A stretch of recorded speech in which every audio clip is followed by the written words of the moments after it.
Welcome to DCL, guys. Thank you, sir. RedZod versus Virginia Warriors. RedZod is the home team, so they'll flip the coin. Head. Head and tail. Yep. Next is the call. Head is the call. Tails. Tails. RedZod has won the toss and they decided to bet.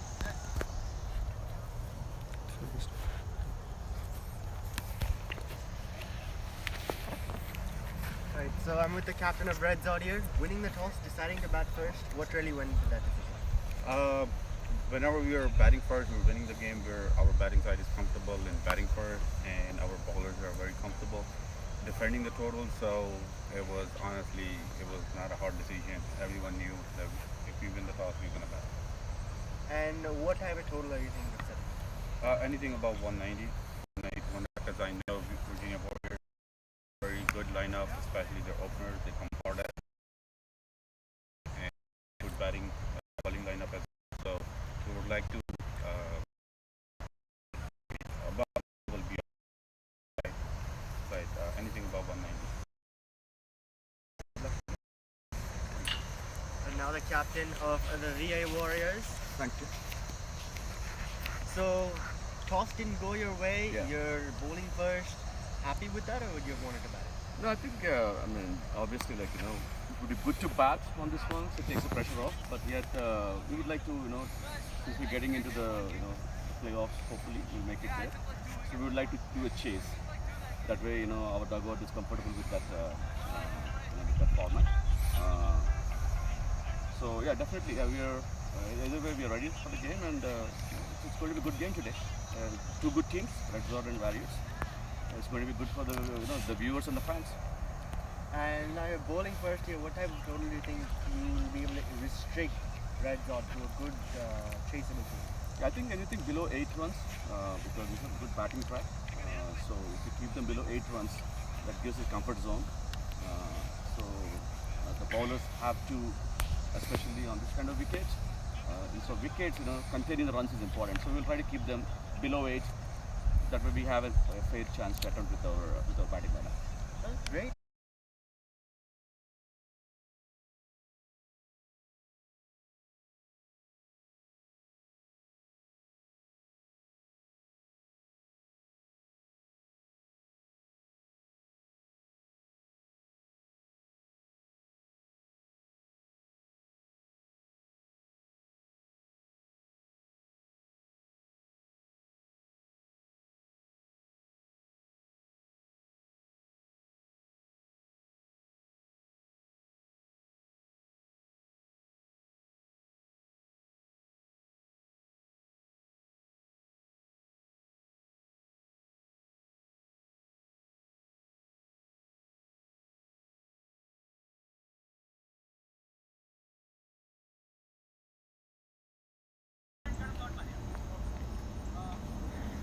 Welcome everyone to the DCL T-20 FAIRFAX Cup.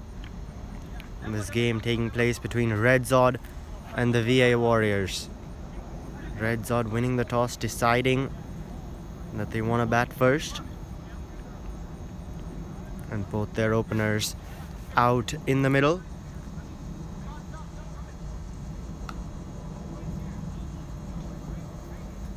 With Mohammad Faraz, who is the man on strike, and Sean Makbul at the non-striker's end. And for the VA Warriors, opening the bowling will be Omar.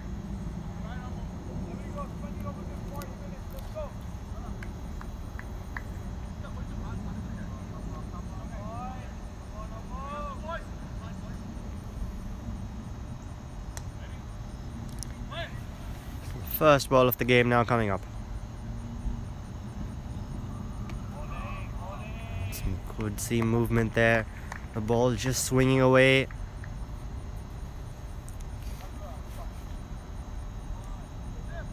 As Faraz just leaves that one alone.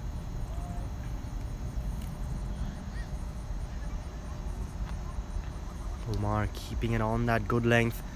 Just a bit back of that good length and getting some good away movement. He's got a slip in place for that. especially those edges which you can get here in the initial stage. This time goes a bit short, angling it back in.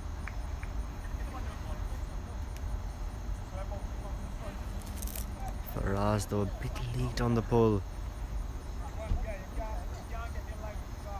And this being in the power play, just the two fielders outside of that 30-yard ring. And you've got a quite square deep third man, quite wide. As that one swings away, the first runs in the form of extras are wide. So you've got a deep third, and then you've also got a cow corner.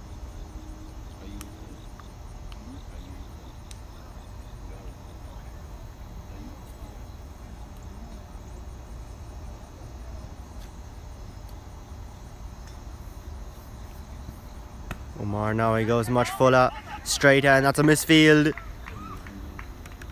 Deep third though. Restricts it just to the single. So this time deciding to go for that fuller delivery. Angling it back in. And just squeezes it out. Does Faraz, and that gets Makbul on strike now.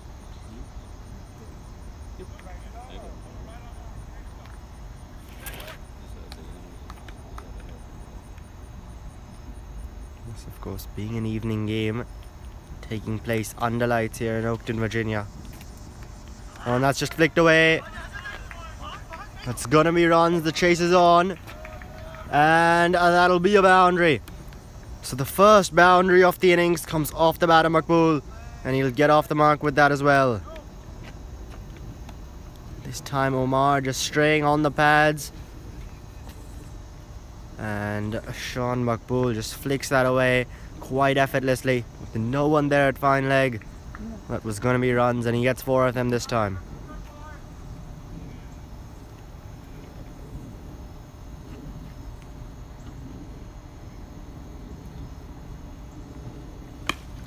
And this time that's driven, but straight to that cover point fielder.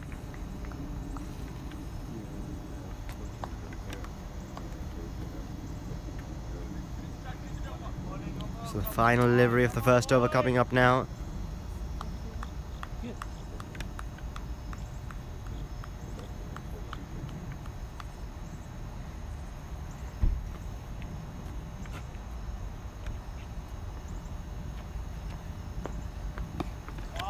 And this time that's just defended to short mid wicket. They will pick up a single with that. With that single, Sean Makbul will retain strike at the end of the first. RedZod 7 for no loss.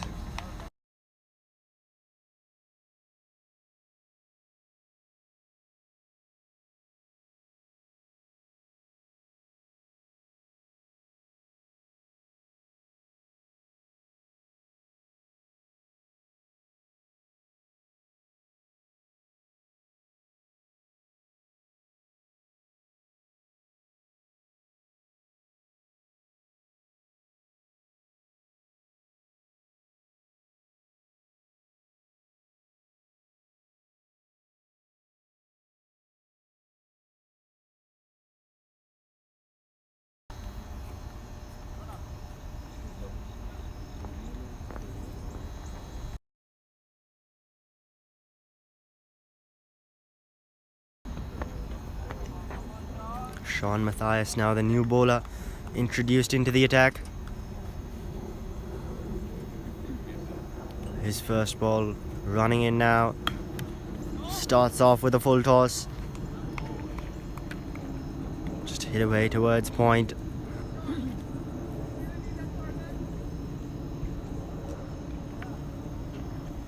Matthias, a young player here, who's worked his way through the ranks in this DC metro area. Now playing here in this DCL league, representing the Virginia Warriors, as he's done all summer.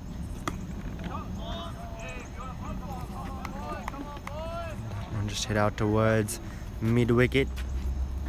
Good start to this Sean over.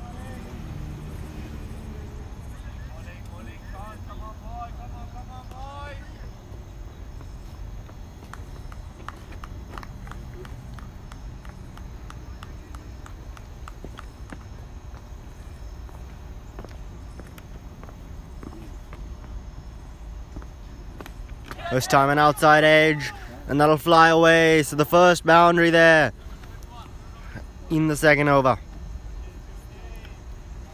Sean Maqbool, another boundary for him. The first he got in the previous over, just flicked one away. This time a bit more lucky.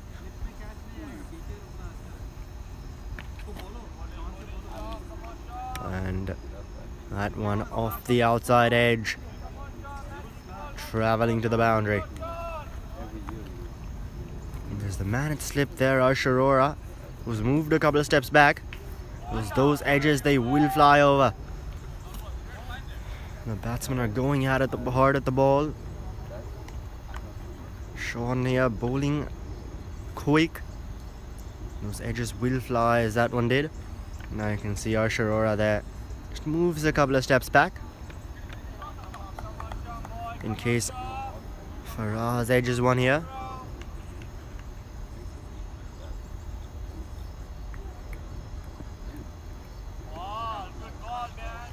This time some good carry there to the keeper.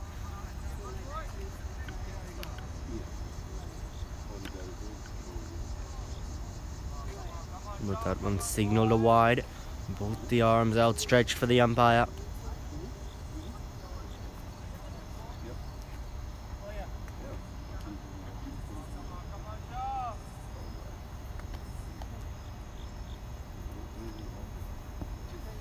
Oh, this time flicks that away. A full toss on the pads. And the chase is on. But they'll come back for that second run quite comfortably in the end. So this time Sean just not getting his length right. An attempted Yorker ends up being a full toss. And flicked away for a couple of runs. Now the final ball of his over coming up.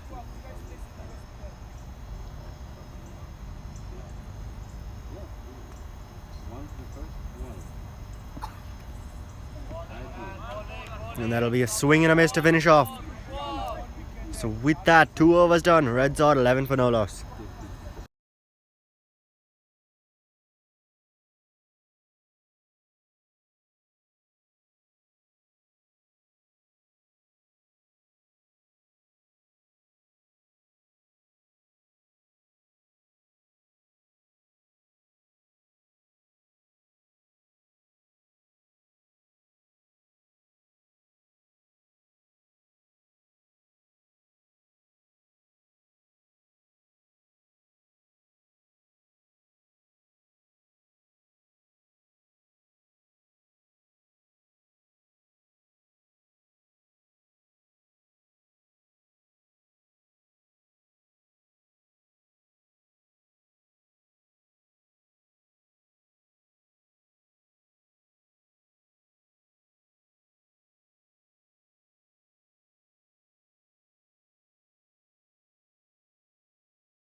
Omar here continuing his first one for 7. And that's an outside edge. Didn't get that off the middle. Thickish edge really. Another run through for that single.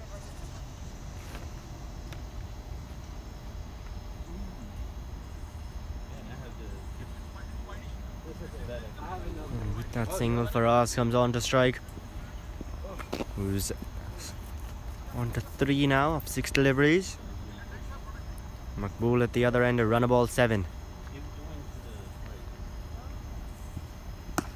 Oh, and he goes down the ground.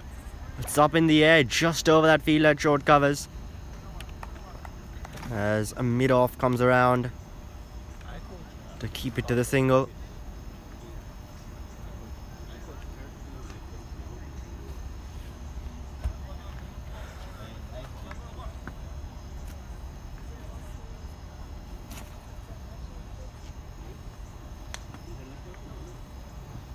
Omar now runs in, that's it down the ground.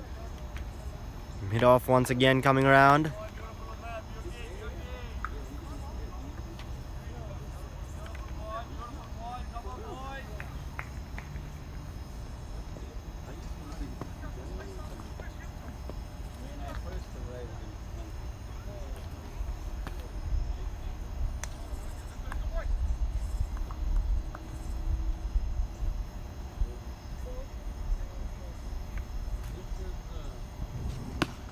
Oh, and he goes down the ground. He clears mid off.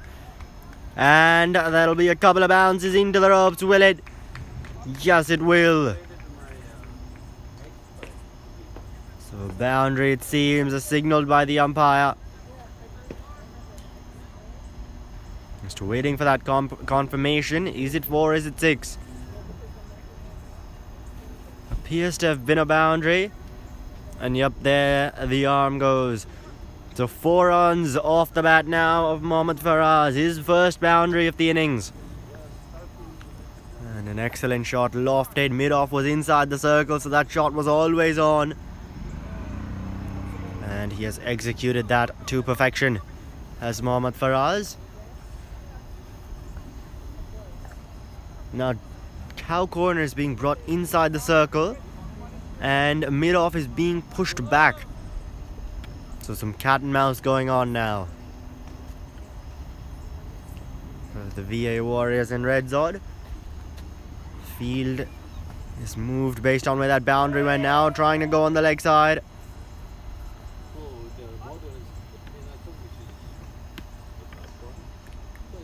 Faraz there, trying something unorthodox. He knew it was going to be about the same line in length. So he tried to premeditate that. But doesn't really get it. Signal leg buys by the umpire. So 1 delivery now remains in this Omar over.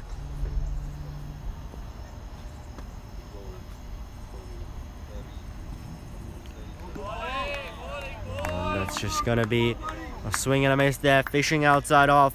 And with that, the end of 3 overs. RedZod, 19 for no loss.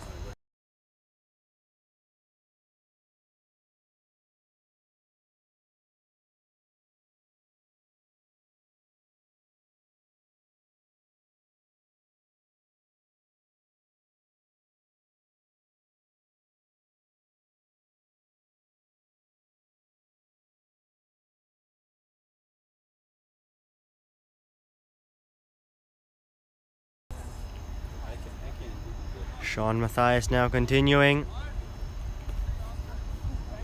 His first went for just 4. Now Arsharora seems to be brought back to slip. Yep, there he is. So slip was taken off for Omar when he was bowling. Brought back now for Sean.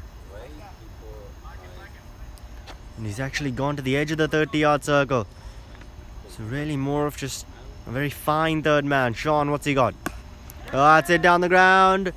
Cries of catch it. That would have gone straight down the throat of mid-off had they had one. But just a couple of deliveries back, they moved that fielder back to long off. And so not to be. And that's what can happen with cat and mouse sometimes. You think just had you kept the fielder there a couple more deliveries, you would have picked up a wicket. But not to be. Sean now racing in. And a swing and a miss appeal. At least I think that was a miss.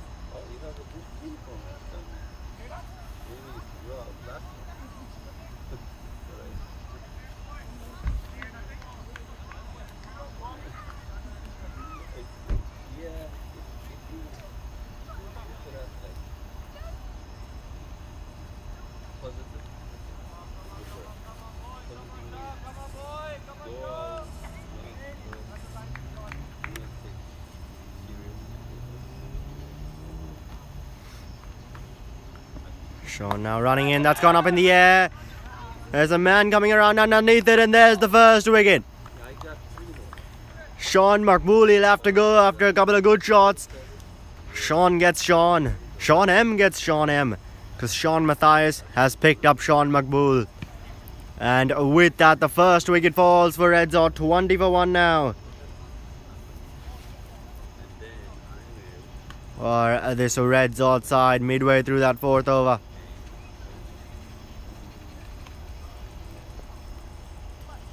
And there you can see the VA Warrior side celebrating. And they picked up a wicket early just in the 4th over. And 20 for 1 midway through the 4th. VA Warriors, this has been a really good start for them. Going at less than 5.75 an over, or RedZod, and they've lost a wicket.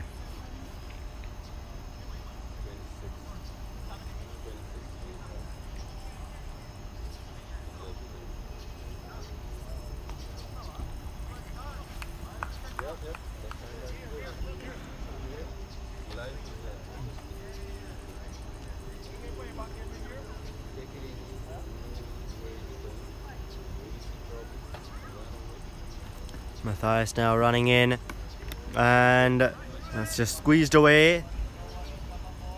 Van Tool there at the edge of the 30-yard circle backward point. Restricts it to the single. The new batsman joining Mohammad Faraz out in the middle is Tamim Habibi.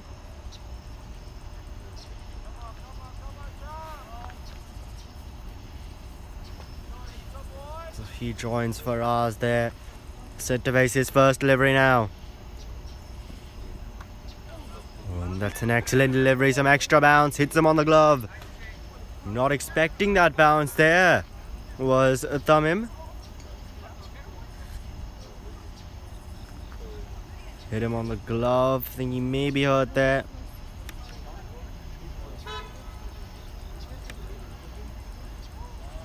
Just having a look at that. I think they're calling for some medical attention. First ball, that extra bounce, and that's something we've seen at this ground. Some of that extra bounce, sometimes delivery staying low, that variable bounce, it's something which players, when they can get used to it here, and they can score loads of runs, but it does take an initial few deliveries to get used to that.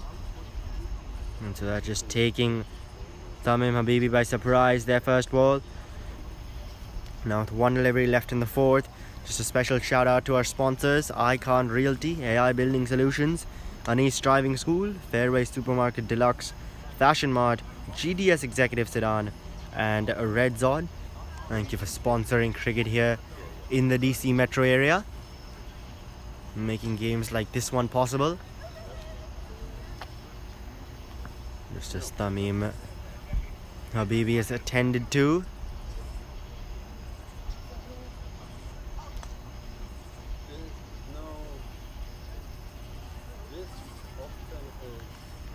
No, Sharora just taking a few swings. I'm sure we'll see him bat in an hour and a half so time. A crucial part of that batting order for the VA Warriors as he takes a couple of steps down the track, lofts one over long on. Oh, wouldn't that be great to see come the second innings.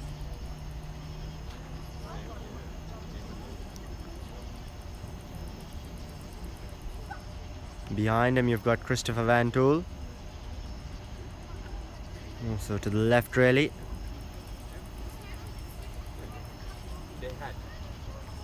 Also a crucial part of this side with the bat. Scored some runs today in the WMCB finals. Even though his side went on to lose that game. A good contribution from him. And he'll be in action today as well here for the VA Warriors.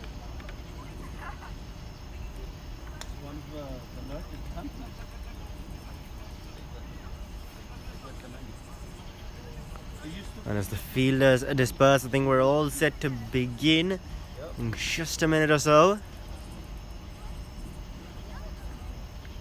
VA Warriors though not wanting to give that bat back. Continuing to fiddle around with it. But there you go, the batsman Tamim putting his gloves back on. He gets his bat as well. And play shall resume. And he's walking over to the square leg umpire. Oh, past the square leg umpire.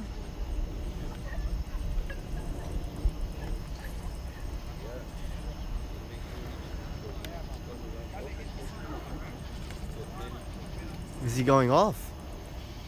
Seemed all set to bat again. Is Tamim Habibi going off? Yeah, this could be a huge moment in the game.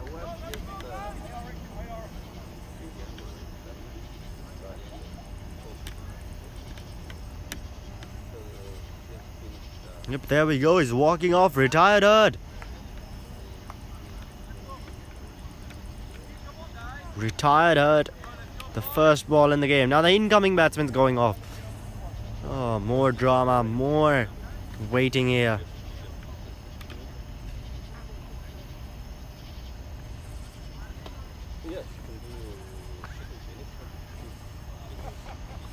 So the wait continues.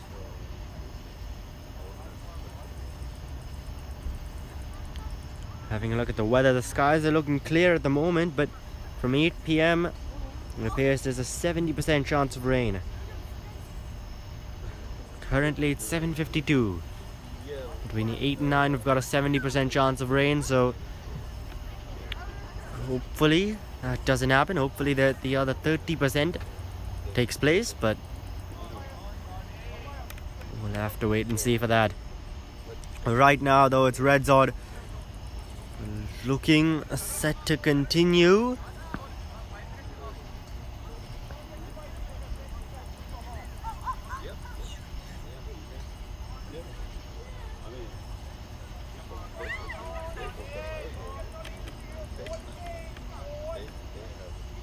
So the retired hurt indeed, Tamim Habibi, which means that it'll be Mirza Hamayun who'll be on strike, replacing him, facing the final delivery of the Sean over. Oh, and a short ball aim first up. Wants a wide as the RedZod batsman, and he'll get it. He'll get it. A bit of a late call, but signaled wide in the end.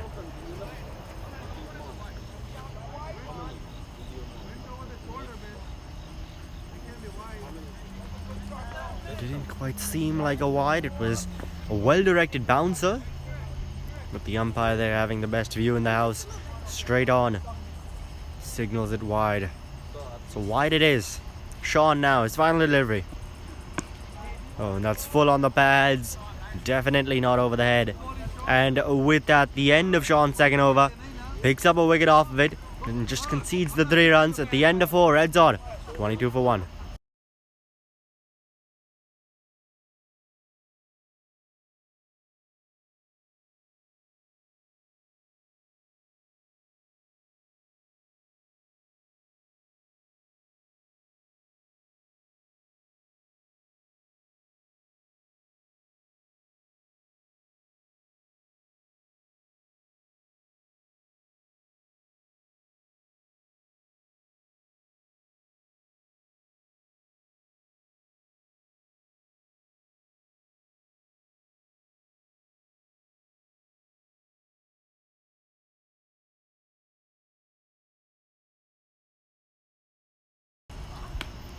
Oh, that's gone up in the air.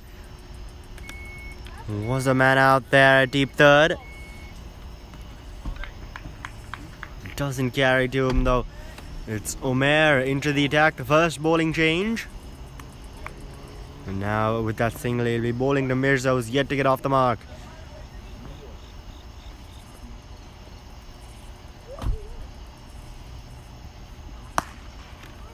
And that's just pulled away down the ground. Chance of a run out. No, directed. Oh, has he got it? No. Batsman's in the crease. It had to be directed to even be in question. He got the directed that did that mid-on fielder.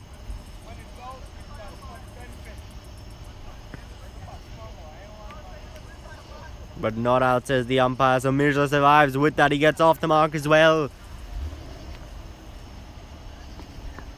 And now Mohammad Faraz, a man on strike.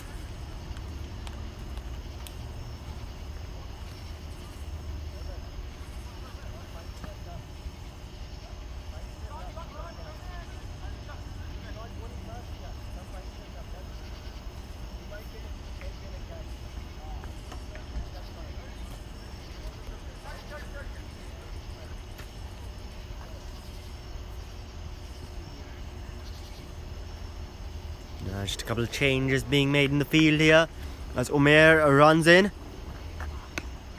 Oh, and that's gone up in the air. It's gonna go over the infield. Running away, deep third man makes his way around.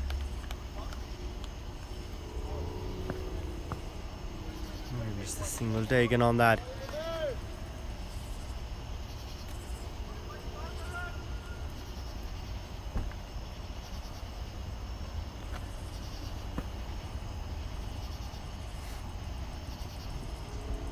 Oh, he steps down the track. That's gone up in the air. It's gone over mid-on. And one bounce into the boundary for 4. So Mohammad Faraz picks up yet another boundary. This time advancing down the track, charging at the fast bowler Omer here. And picking up 4 runs for it. And RedZod here now. 30 for 1, 4.4. So that run rate starting to go back up. They have lost 1 wicket plus the retired hurt. We don't know if Tamim Habibi is going to be batting again, as that one's gone up in the air and upper edge, and Arora takes the catch. A simple catch there for Arora, straight at the edge of the 30-yard circle. Catching practice, you could say, for him. But a well-judged catch there.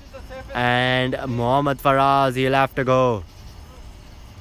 So 4 and out for Faraz here. RedZod have lost their second, effectively third, since we don't know the state of Tamim Habibi's injury.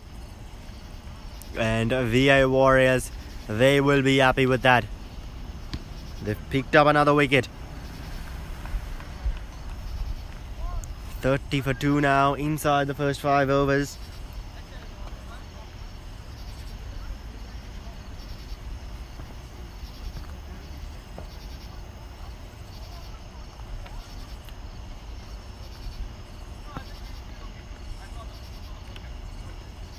Couple of drops of water flying around now. It's way too light to call it rain per se.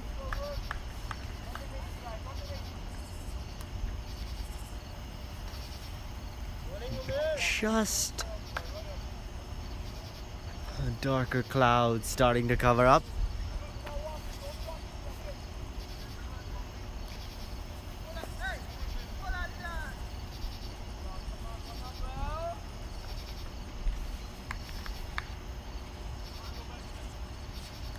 New batsman now joining Mirza out in the middle.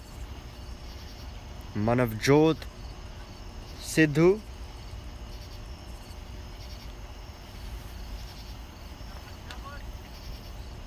Definitely a very, very, very light drizzle. Just starting to come around the ground now. Hopefully just passing. That one's just a bit of an outside edge. Guided away to Arora there at a third man, and they'll come through for the single with that as well. So that's good running to end off Omer's first. A wicket and 9 runs coming from it, and at the end of 5, RedZod 31 for 2.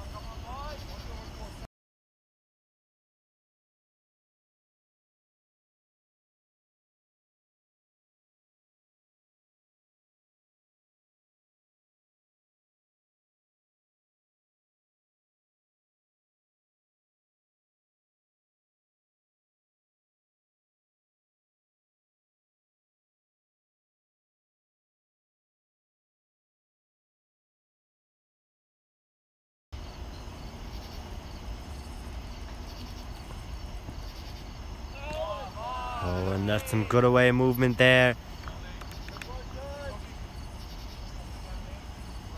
It's a swing and a miss. It is Sean Mathias continuing here. His first 2, 1 for 7.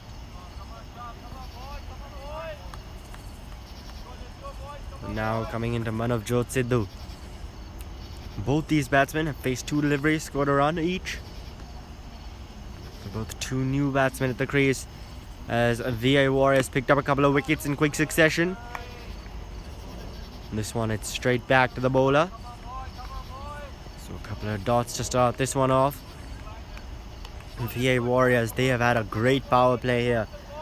This is the last over of the power play, the last over with the field restrictions. And there's a long off and a deep third man in place.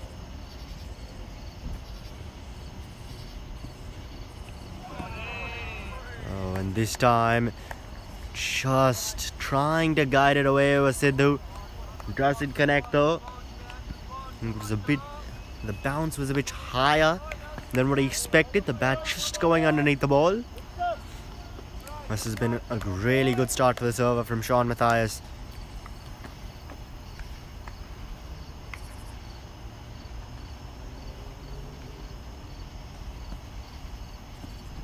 Oh, this time the short ball's been pulled away.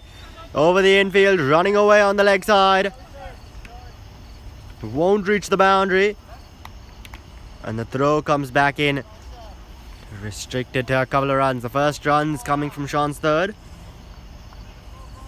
Was the short ball. Sidhu looking to pull it away.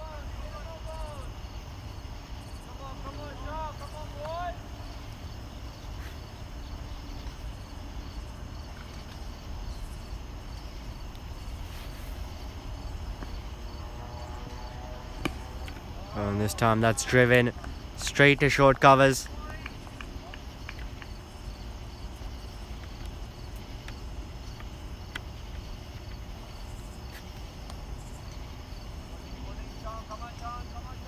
So one delivery remains now in the Sean over. It's gone for just the two till now.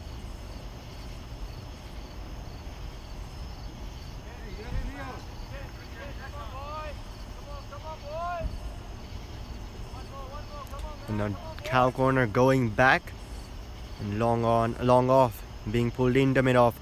Sean for his final delivery. That's up in the air. Oh, on the bounce to mid off. A bit of a misfield there. And they'll pick up a couple of runs for that, but you can see the plan. Almost carried to that mid-off field. Almost was the third wicket to fall. But RedZod at the end of the power play, the end of 6, 35 for 2.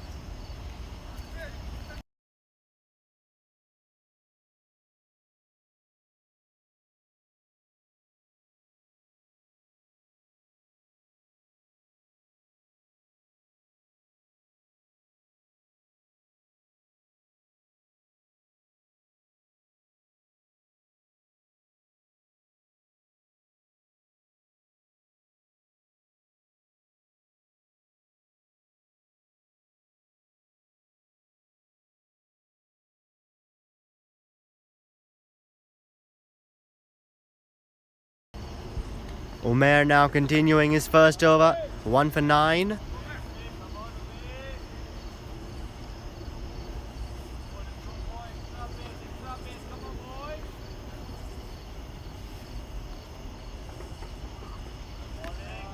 Oh, and just a swing and a miss there. It was full outside off. Mirza not getting in line with that ball though. Just a swing and a miss.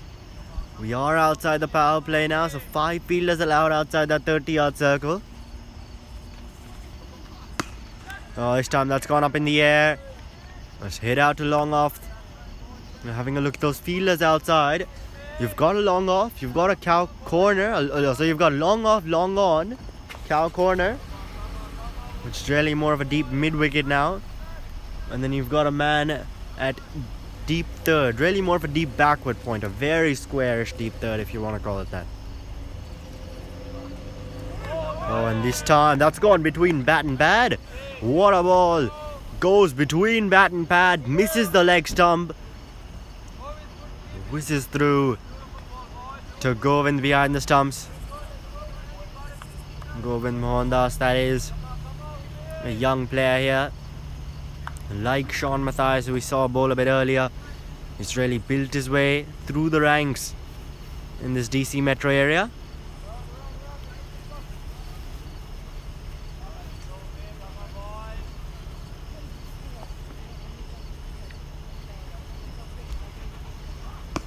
Oh, it's gone up in the air, and it's going to go over the infield, running away to the boundary, and that'll be 4. So a boundary now off the bat of Manavjot Sidhu, who moves up to a runner ball 9 with that. Saw that one a tad bit full. There was no one out there in the deep besides that long off fielder. And if you get it square enough, if you get it over that infield there, over that short covers fielder, then that will be a boundary, that will be runs.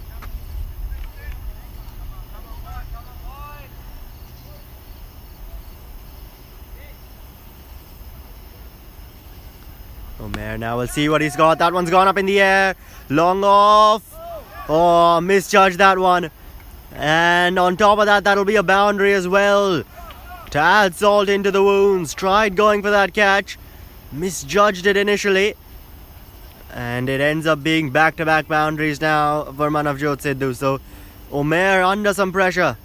9 runs he's conceded. 1 delivery remaining in his over. We'll see what he does for that. Last 2 deliveries, he went full. Sidhu tried to hit him over. This time goes short on the body. An excellent delivery to finish off. And after 7, RedZod are 44 for 2.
We're starting.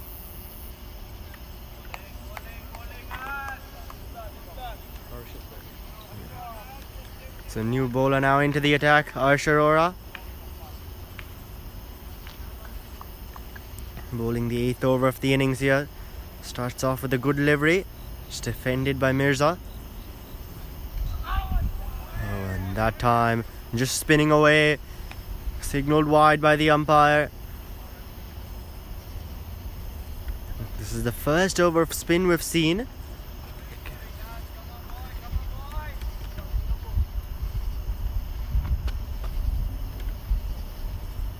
Here he comes in. That one's just been driven to backward point. And he'll come through for that single that gets Manavjot Sidhu on strike.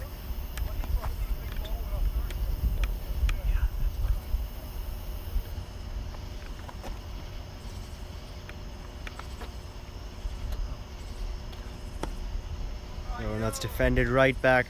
So some tidy bowling here from Arsh.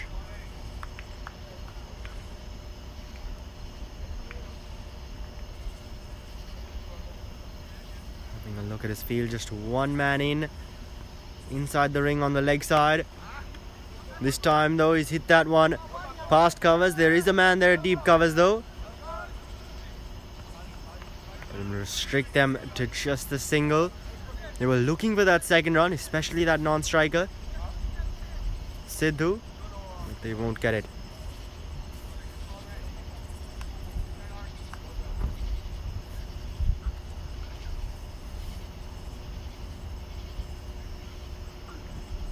Oh, this time that short, it's been pulled away into the leg side. There is a man out there though, deep square leg. They'll just come through for that single. So 5 deliveries here, the first 5, they've conceded 4. 1 ball remaining in Arsh's first.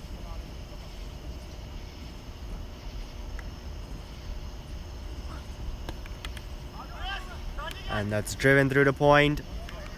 Will be a dot to finish off. So the end of 8 overs. A good one that from Arsh, just going for the 4. And after 8, a RedZod are 48 for 2.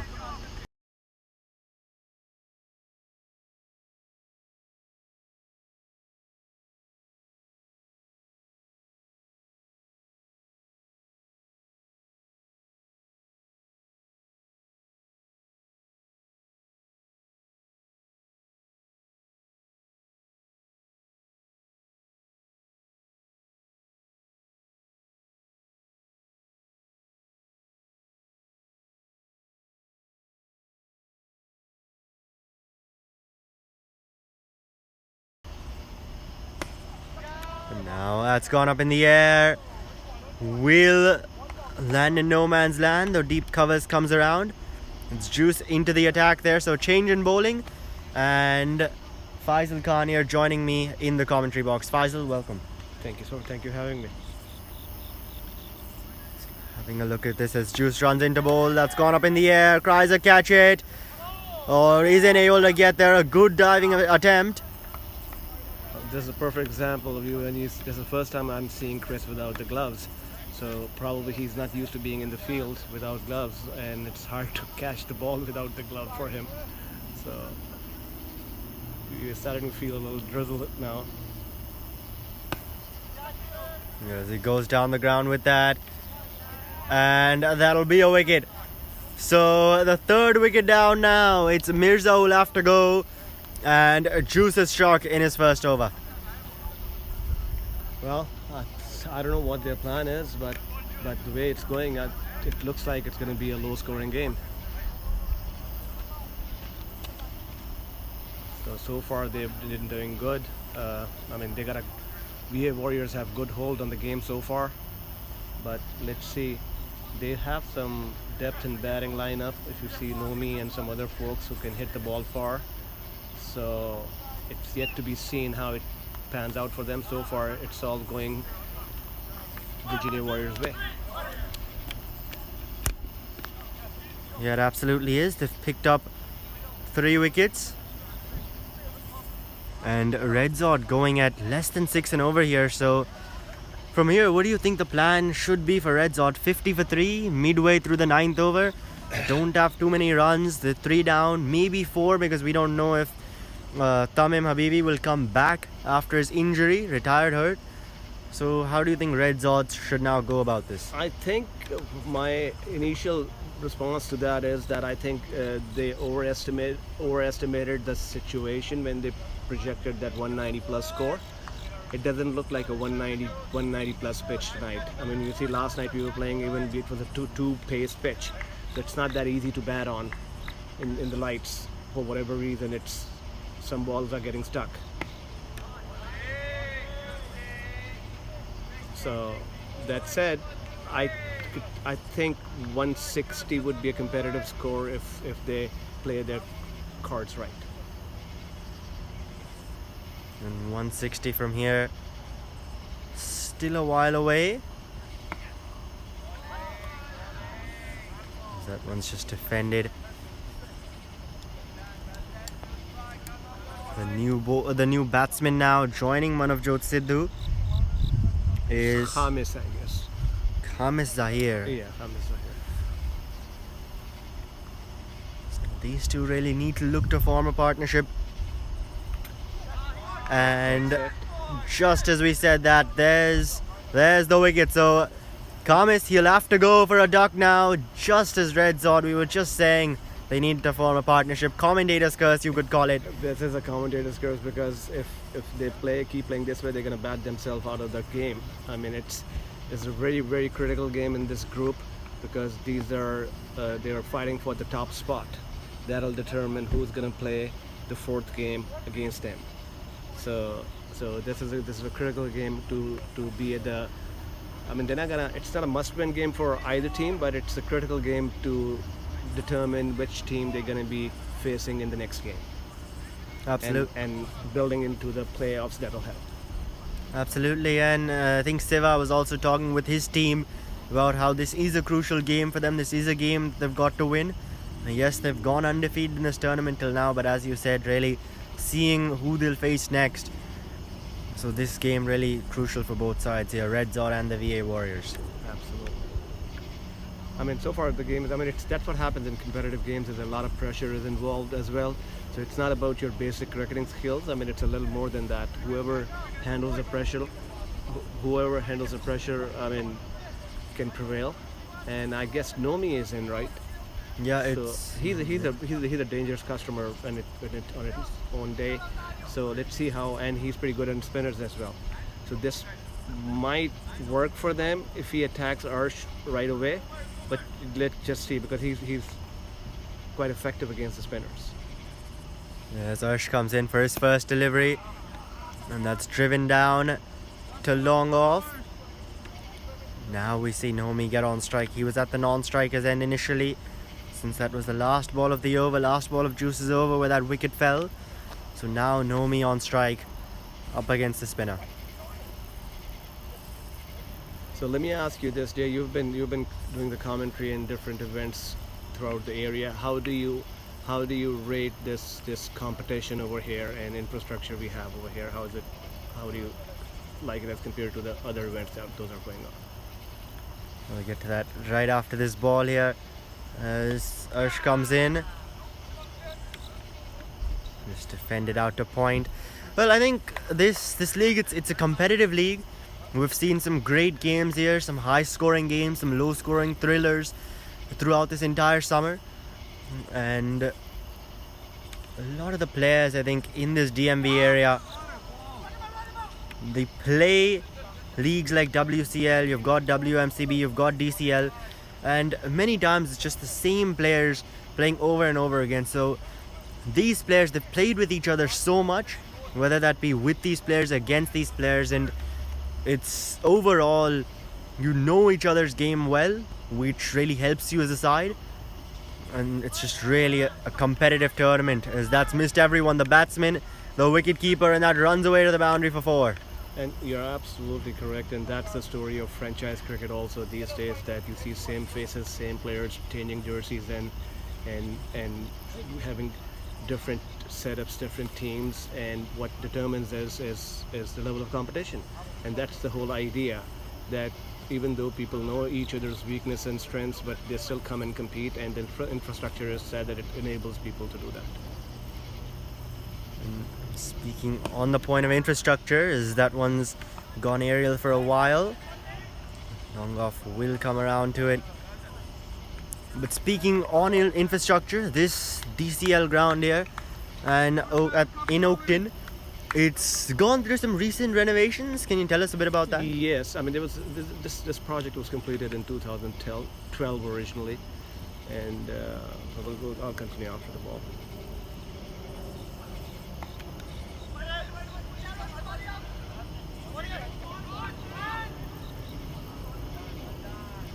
So yeah, so this project was originally completed in 2012, and with these synthetic turf fields and all that, they have a 10-year life cycle. So in 2021, it was Park Authority, Fairfax County Park Authority, they redid this, and they did an amazing job in this, keeping in mind the growth of cricket in this area. You can see that how well maintained and how well built this facility is, and it's providing a platform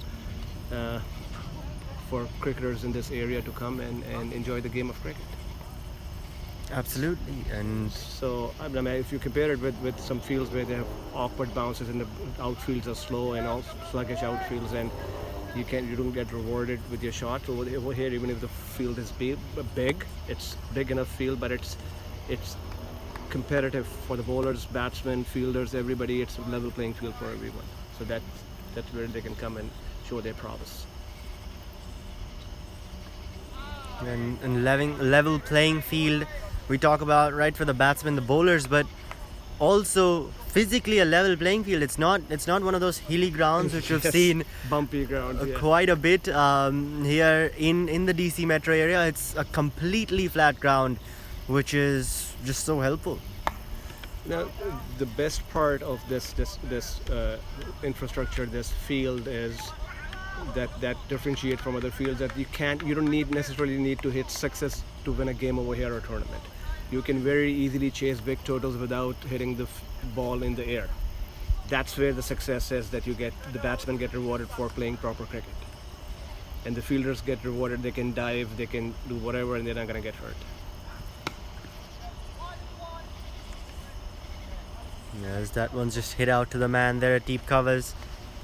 My feeling is, Nomi is going to try to take them on, spinners, because he has a pretty good track record against the spinners. But let's see how it pans out. Look where he's standing. He's ready to go. See that? I could see that coming.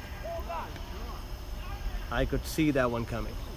Yeah, and he's hit that one a long way back. Yes, they just lost the ball, and so you could see how he was teeing the ball, and he was probably on the 6th, 7th stump, and he was ready to. This was in his arc, and he threw the kitchen sink on it.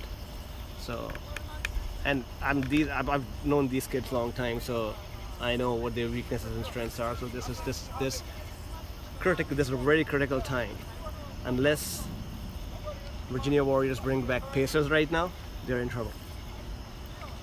Yeah, and it does seem like that. I mean, They're gonna miss the trick unless they bring back pace, because the way he plays, he's gonna be a little hesitant taking on the Pacers on this wicket. And if you have spinners over here, he's gonna keep hitting them all day long, all night long. He's gonna have party. and Nomi here, being a middle order batsman, he has faced a lot of spin, right? Especially in the games. In their team, I can tell you that he's a spin specialist. He's pretty good. He's one of the best they have against spin bowling. So this situation is tailor-made for him. He'd be very happy facing the spinners, no matter how good they are. He is good, but as you will see, as soon as any nippy bowler comes on, he'll be back on his back foot. I mean, I've been watching these kids here for like 15 years now, and they literally grew in front of my eyes, and I know their game in and out. Yeah, and there Nomi really taking charge. He was confident with that shot, leaving his stumps open and taking control of that on the front foot, hitting it out of the ground. Exactly. So he's basically ready to tee the ball. Look where he's standing. I mean, that tells you his intent. And it would be very interesting to see what Siva does in the next over. Look at that. Look at that. See? And there we go. It's 6 and out for him now. He backed himself against the spinners, tried to take him on. He was successful. That's what you call the time. commentator's curse too, by the way. Absolutely. Now we're at 1-1 for this game. Yeah, but I mean, you could see that. I mean, you could see the way he was standing, and he was loading himself. It was like he was ready to, I mean, hit it out of the park. Yeah, and he backed himself there, but not to be this time around. When the batsman is walking, can we magnify it? Zoom? Yeah. Just when he's walking, that's it. You can see the horse walk coming in.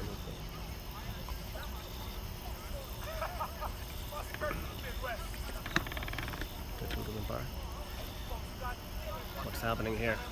Probably some conference going on.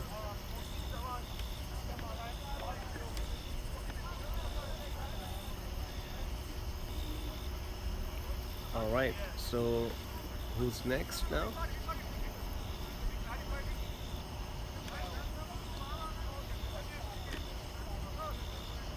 Get you that name in just a second here.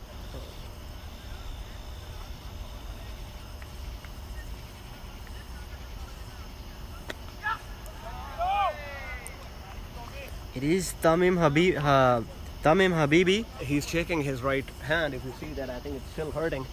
So he's just trying to tough it out. I'm not sure that it was a good time to send him back in, because this is when they need to pace up the inning and they want somebody to accelerate. How good he would be with an injured hand? I don't know about that. I'm not sure. Look at that. He's still sort of kind of shaking his right hand. Now at this point, would you want to bring the Pacers back in, knowing that Habibi would be a bit on the edge, knowing mentally, right? He got first ball, didn't get it off the middle, didn't misjudge the bounce. So mentally, would you want to bring in a Pacer now against him? So if you would have asked me that question 3 balls ago, I'd say yes, but not anymore. I mean, even though he's injured, but you see the way, if you pitch in the right area, the spinner, the ball pops a little bit, and it's going to be very difficult for him to use his wrist. So, and it's in the interest of time also, it's sort of kind of best for their team right now to go through their overs rapidly, because just in case it rains, I mean, weather is one factor, also the over rate is another factor, and also it's, as long as you don't just over pitch, you will see that batsmen will have a little difficulty middling the ball. See that, and they'll just barely nudge around. And I'm still, I don't understand why they send an injured batsman back in at this critical time, because this will be their make or break moment of the innings. Yeah, they're already 5 down here, half the side already back in the hut. If they were to lose another wicket here, You see that? See, this is exactly what I'm saying. So when he's playing the ball and the ball comes on quick little bit, his wrist movement will be restricted. So he cannot, he'll just, his range of motion will be less than what he would normally do. You'll see that he'll either just sky the ball. as he looks to do, and I think if he does decide to use his wrist, we have a look at the field, there's a man right there. Yes. Short backward point. Yes. So his bottom hand is still, I mean, hurting, I guess. So let's see what he can do with that. Look at that. See, this is exactly what my point was. If you do a little bit back of the length, just a little bit, and the ball just jumps on you. It's in his condition right now, in his position when his one hand is not working 100%, so it's going to be difficult to time the ball. With this other batsman, Sidhu, is a very good batsman, but I think he's more comfortable against the pace.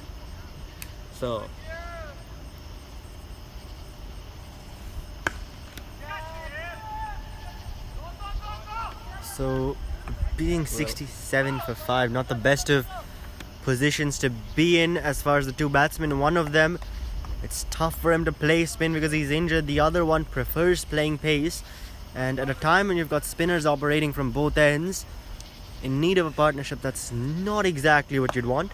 I think Nomi just actually rushed a little bit. He stayed a little bit or picked better spots for scoring areas, the situation would have been different.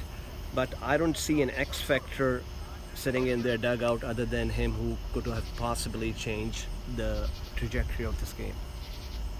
He's someone who can come in, get some quick fire runs, completely change the momentum of the game. Yes, especially against the spinners, because he plays really late. And he has a good swing. So we are in the 13th over right now. Yep, 13th over. That's 70 for 5 now. As Juice is bowling, that one's gone up in the air.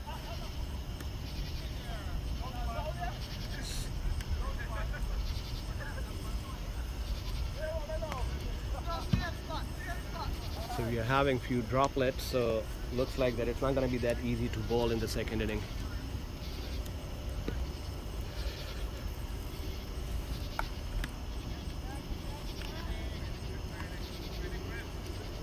And RedZod here, they won the toss, decided to bat first. I think they went a little over optimistic with their projection. I think 190 at this ground, in these conditions, factoring in how good the Warriors' bowling attack is as well. A bit optimistic, as you could say. At this point, if you give their captain 150, he'll take it. Absolutely. So this is just a different ball game when as compared to when it was started.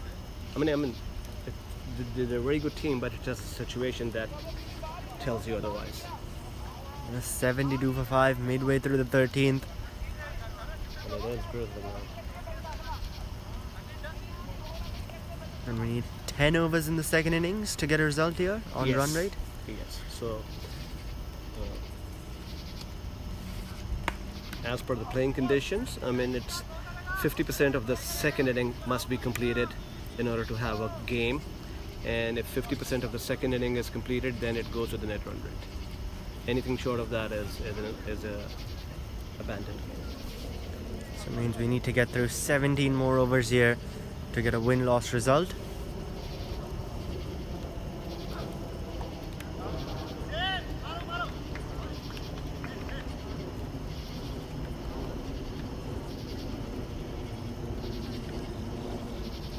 The spinners, they've bowled well here, picked up a couple of wickets. And I love the over it goes really fast. Absolutely, and that one's gone up in the air. On the bounce out of the man in the deep. And having a look at that over rate, it's been just over an hour and they're midway through the 14th over. So 13 overs an hour, that over rate they're going at. Yeah, I mean, despite some breaks and hold in the game for whatever reason, I think it's acceptable. I mean, we could go faster than that, but it's let's see how long they take to finish their 6 overs. Looks like it's not going to be too long before they wrap it up. But this one just left alone by Sidhu.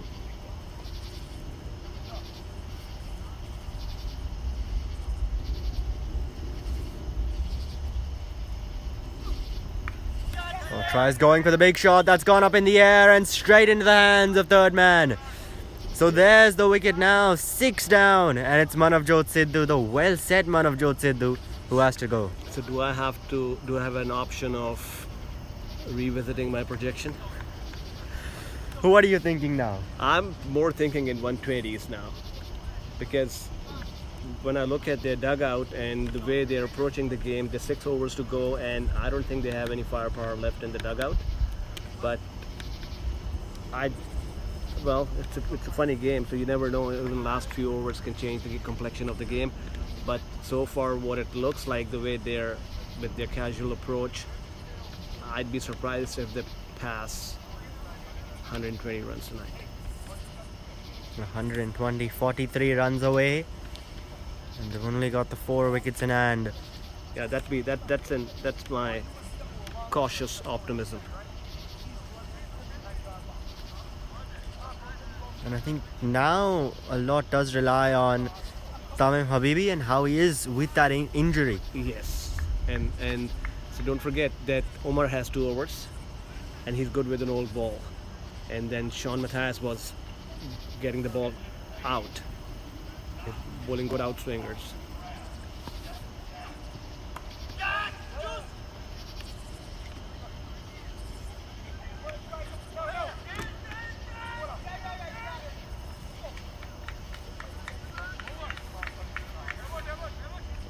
And that'll be the end of the 14th over. Harsh Arora finishes his spell, 1 for 16 in his 4. He's been excellent, and at the end of 14, RedZod are 79 for 6. All right, I think they're continuing with the spin. Looks like they're aware of the conditions as well, and they want to go over this again. Look at the batsman. They see he's checking his right hand, so that's your bottom hand, and the areas he's going to target against the off spinner in the arc, he would need his bottom hand to play the shots. Look at that. Now see how it's going to go. See that? See that? This is what I was saying. The ball's not going to travel far. With gets his one hand injured, that's exactly the difference. He's not going to be able to middle the ball. It's all about timing. So if I were captaining against him, I would just keep on doing just same and get through my overs. I don't see him as a danger at this point.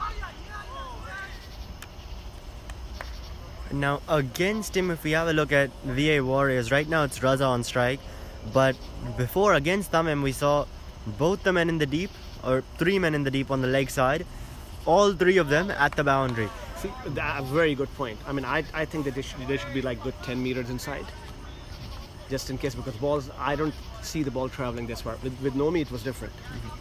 I mean, you have to be on the ropes, but with him in this condition and its situation, he doesn't need to be. See, I think we're moving rapidly towards the final rights. Yeah, this time it's Raza Sabah who has to go, trying to go aerial there, trying to up the run rate, but he will have to depart.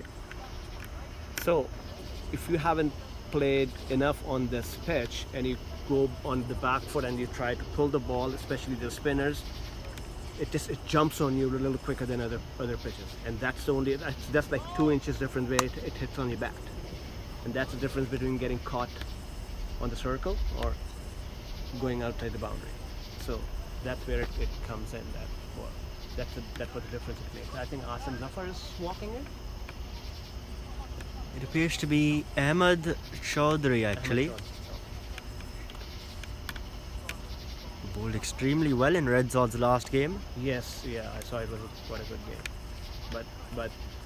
But he'd be unhappy that Rishmar Kumar he broke his record in against Afghanistan.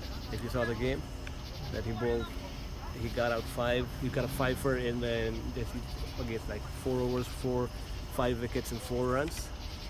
So he beat Ahmed Chaudhry by 1 run. Quite an interesting stat. It is indeed. And But again, he was against the top class batsman of Afghanistan. Not to mention. I think it's Asim Zafar. It's not. No, I didn't see it. Who's the batsman? it says Ahmed Chaudhry on the screen.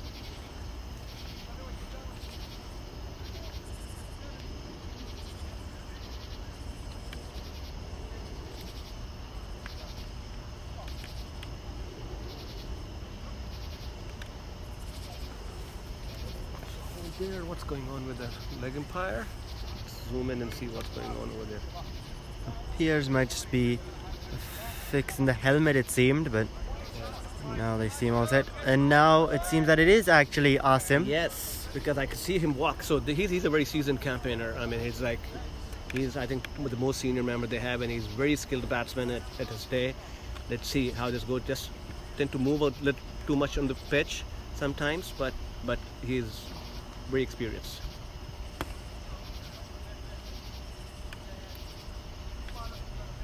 So one of the veterans of this area actually. Quite capable cricketer. Yeah, and he's hit that one up in the air. So do you see that it's the exact same thing that I was talking about, that the ball just jumps on you if you're trying to go on the back foot? It gets really tricky actually. I think that goes back to the point that this pitch, it has that variable bounce to say that if you've played here, you get used to that bounce and you can score loads of runs.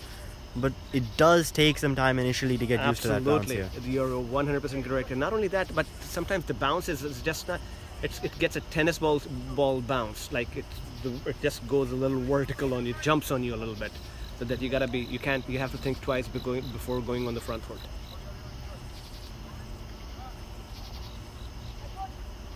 So you just have to be at the top of your game in order to survive here. As that one's been swept away. So look what we were talking about, that had he been 10 yards inside, this could have been a sitter. They're way too deep in the boundary.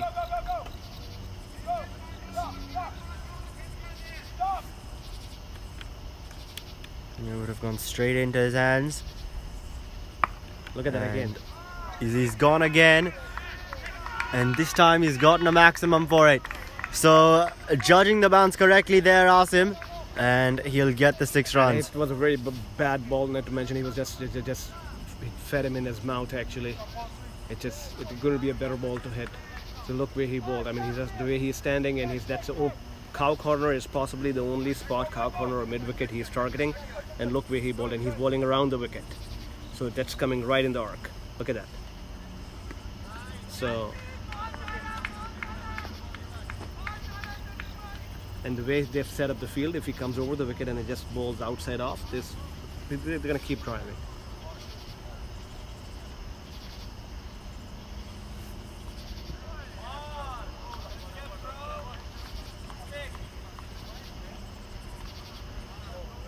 That was another hit and a miss, like you say.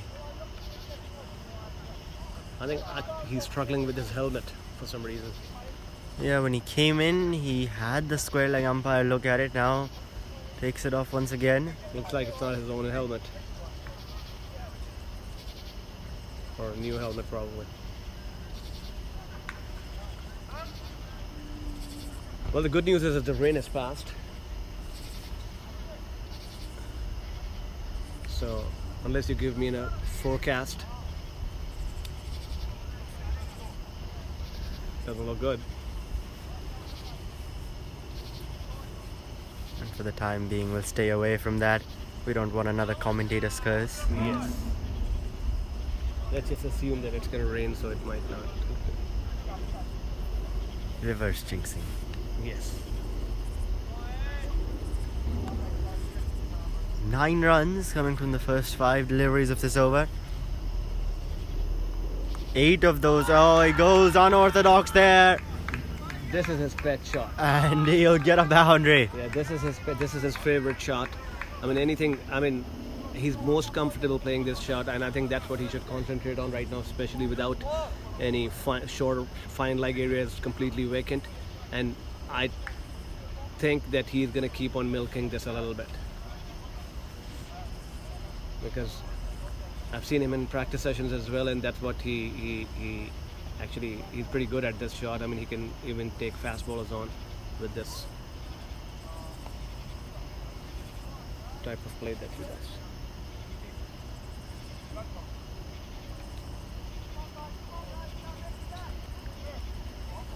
So we are in what, 16th over right now?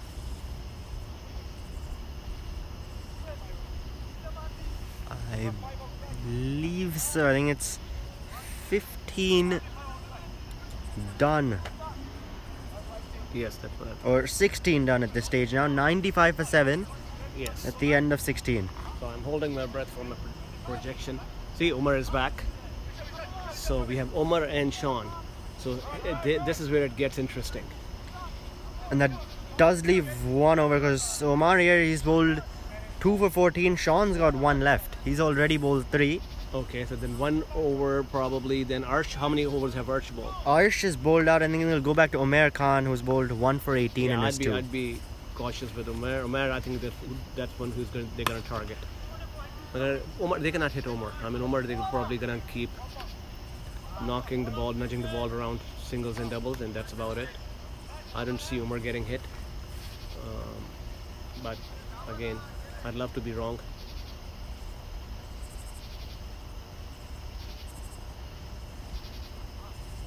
And then he just over a run a ball for that 120 projection you made earlier. Yes, and we can see already. I don't know how much dew there is. There's some rain factor as well. As he just squeezes that one out to point. Yeah, I see regulation cricket from this point on. I doubt that we're gonna see any fireworks.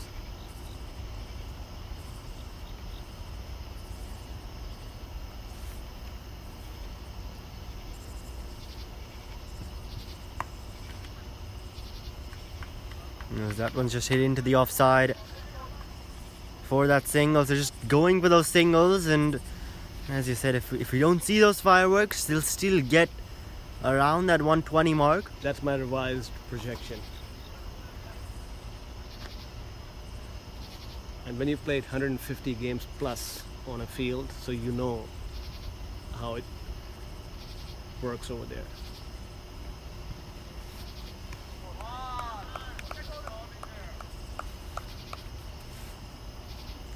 So I can tell you that the way he's moving, he's already eyeing this fine leg area. And before you know it, he's going to go again on the off, and he's going to do that attempt again. Vacant fine line area, you'll see that he'll shuffling around. I can so see that already. Look at that. He goes for the shot there, doesn't get the connection, but definitely, as you said, something he's eyeing. Yeah, I could see that, because I mean, see, as a captain, when you watch the batsman play, there's certain signs you pick up from their body language, that what they're about to do, how they're standing, what they're doing, and all that. I can see what he's up to. And I've played against him, so I know his style of batting. Now they've plucked that field. Now it's going to be a little different. We'll be a bit more cautious about that with the fine leg. Goes down the ground to long off.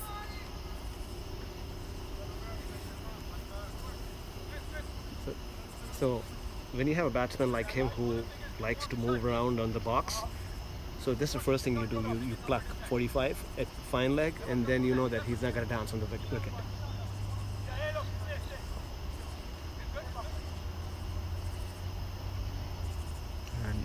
Appears to be a change in bat for Asim.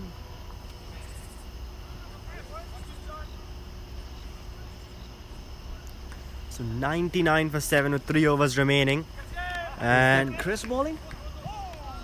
he's going for the scoop shot. We'll get you the bowler's name in just a second. There's a chance of a run out. No. Appears Yes, to it's be. Chris Vanto bowling. That's the first. I've never seen him bowl before. Have you? No, I've never So even that's- seen him in the field. So that's a blessing. That's a blessing of a low score card. That's out. I heard something. I heard something. I yeah, heard something. it's definitely sound. Seems to be walking off there. So there's the wicket. Christopher Van Tool. That's a lucky beginner's luck. I've never seen him bowl before. He's an excellent prolific batsman and keeper as well. But that's what happens. I mean, this low total allowed him to try his luck in bowling as well. And welcome to the bowler's world now. Yeah, We got getting another addition in bowlers over here. getting wickets both behind and in front of the stumps now. Yes. So now Ahmed Chaudhary is walking in. Now it is Ahmed Chaudhary indeed coming in 8 down at number 10. Yes.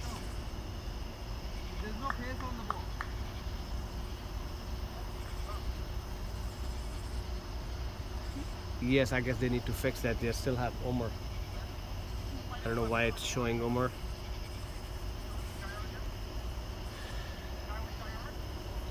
So Omar bowled the last over, right? Yeah, Omar did bowl the last over and he's still got 1 left.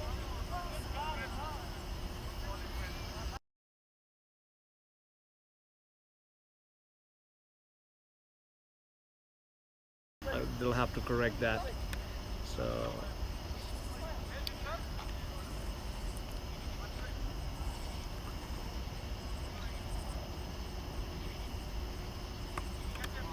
you can see they're already in the tail. You can see they're all.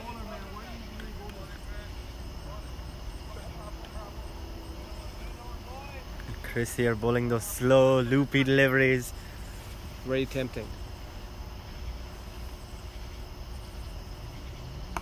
So it's very interesting. You'll see that he's bowling that to Asim. Ironically, when we'll see Asim bowl in the next inning, he bowls the same way, loopy deliveries. So he's paying him back early, actually advance. The same coin he's gonna get from him.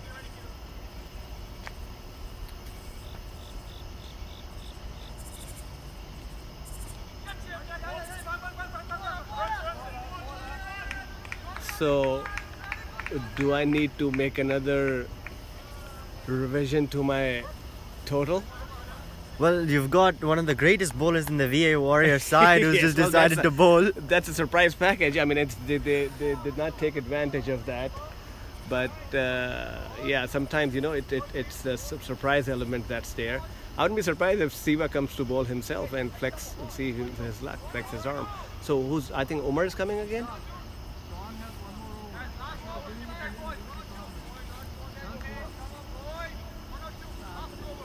Appears to be. But 102 with 2 remaining. It is Omar coming into bowl.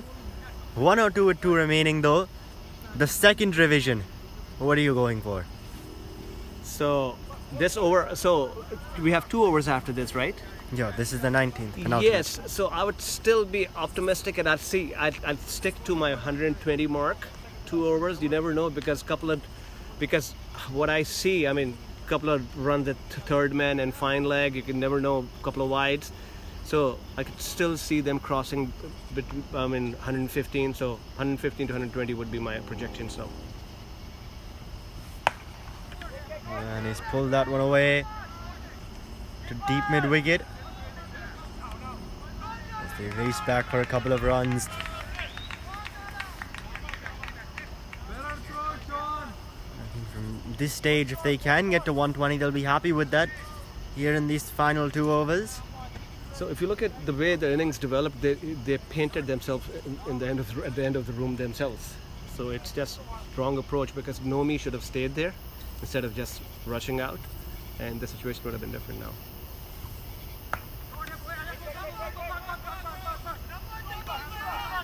But nevertheless, it's going to be a good game because both teams they're very competitive teams, both of these, and they're going to come hard. And it's going to be interesting to see how Ahmed Chaudhary bowled in the last game and how he's going to bowl against Chris Wantle and with the likes of Chris Wantle and Juicy, and especially Juicy because his ball will be going out when he bowls. He'll be bowling out swingers to him, so it'll be interesting to see how that comes out. As this one's just hit down the ground for the single. I think that could really be the crucial matchup. Ahmed Chaudhary up against the likes of the openers, especially Juicy and Van Tol. Yes. Whoever wins that matchup could eventually go on to win the game, because For RedZod, the power play will decide the game. If they win the power play, they're in the game. Otherwise, it's done and dusted. because Van Tol and Juice, you give them 5-6 overs, they'll take the game away from you. Yes. And so if you can get both of them out in the power play, then RedZod, with the bowling they've got, with the options they've got, both pace and spin, this could really shape up to be a low scoring thriller. So in my experience, we already see that it's already on the lowest side, even if they achieve 120 mark. So having said that, under these conditions, I think the game will be decided. If the RedZod cannot contain VA Warriors and win that game, they'll have to take wickets. So the only way RedZod has any chance in winning this game is to get Warriors out. And if you just flip that situation, as long as Warriors don't lose their wickets, they're winning the game. Yeah, because if they bat all 20 overs, then the That's all runs they will need to do. eventually come. That's all they need to do. If they rush, there's a great chance that if they want to hit themselves out of the park, and then that might backfire, might prove to be counterproductive. And net run rate really isn't something VA Warriors will be looking at, because if they win this game, they'll top the table and they'll face number 4 from the other group. So it's not like they have to get to number 1, they've got to play on net run rate. It's just down to those 2 Exactly, points. the run rate is irrelevant at this point. I mean, if they win, they're going to be number 1, and because so the next game will decide who tops the group. And here you can see Seva into the attack. See, this is where Nomi would have been deadly for them. He could have given you 4, 5, 6s in over. He's capable of doing that. So this is the perfect situation. So he had to preserve himself for that. And that's where RedZod may just have gotten their planning a bit wrong. Yes, they just Just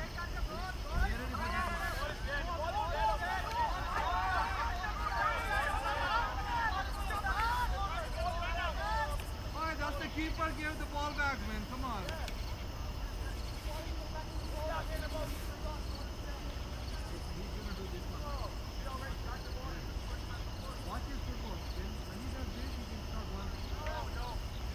So Siva is going good so far.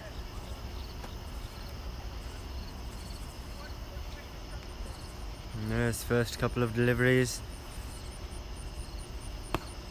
And this time going down the ground. On the bounce, long off. They want the second. The throw's well too wide. Yeah, these are all inconsequential overs, I'm telling you, because they're already in tail.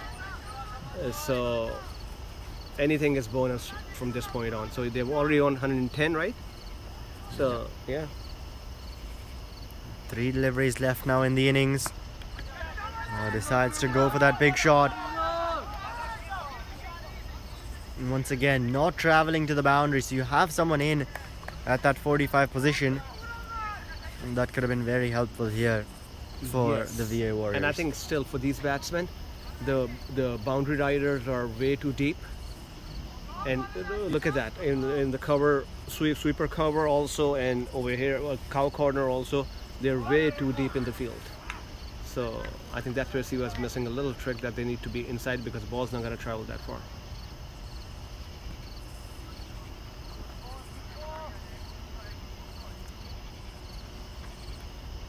There's a final delivery of the innings coming up now.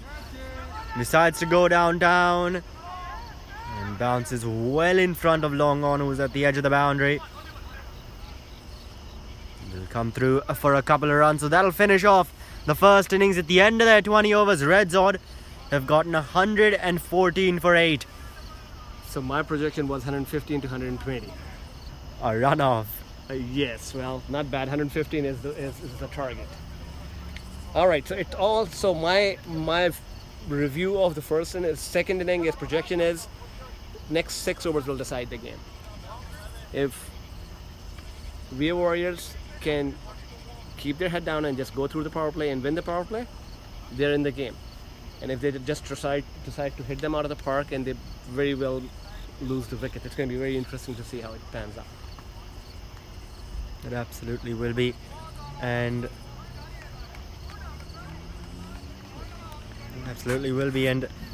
that second innings, second half, the chase in this game between RedZod and the VA Warriors in the DCL FAIRFAX T20 Cup. RedZod made 114 for 8 in their first innings in their 20 overs. And now VA Warriors, they need 115 to win, to get 2 points and top the table. Their 2 openers out in the middle, Christopher Van Tool and Juice. And joining me in the commentary box here, Faisal Khan. Thank you, Jay. This is going to be a very interesting start. We'll see how this first over pans out, and it all depends on the power play. If RedZod has managed to contain them in the power play, they have a chance in this game. Looks like, I think they're still missing one sweeper outside cover, but we'll see. I mean, my gut feeling is that they're going too aggressive in here, because they just have one third man out and one long on. Technically yes, but the way he bowls, you might need somebody on cover, extra cover area when I'm talking about when Chris Van Tool is batting. But let's see how this pans out. The first ball of the game here coming up.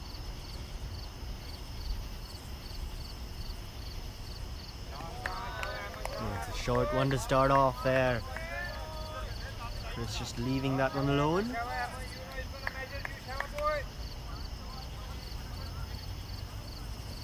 Have a look, they've got really a gully in place here. Yes, so exactly, so 1, 2, 3, 4, 5 and 6. Do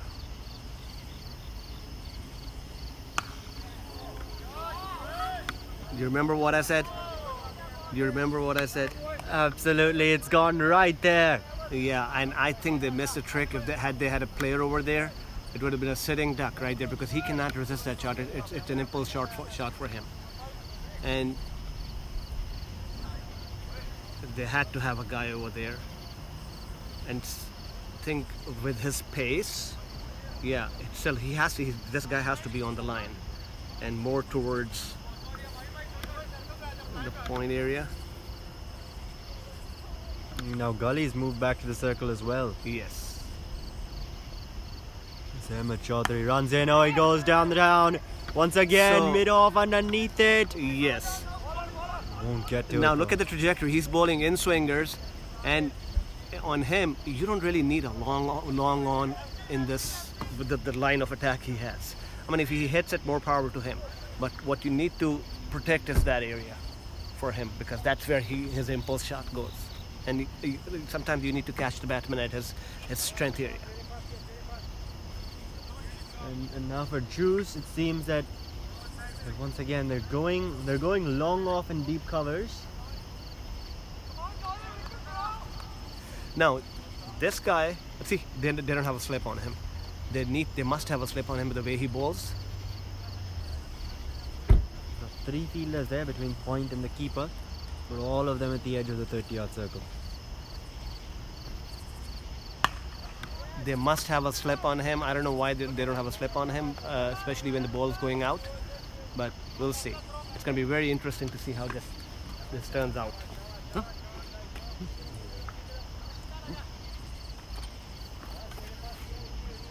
Yeah, it will be really interesting here. It's perfect. Ahmed Chaudhary took 5 wickets in the last game for RedZod.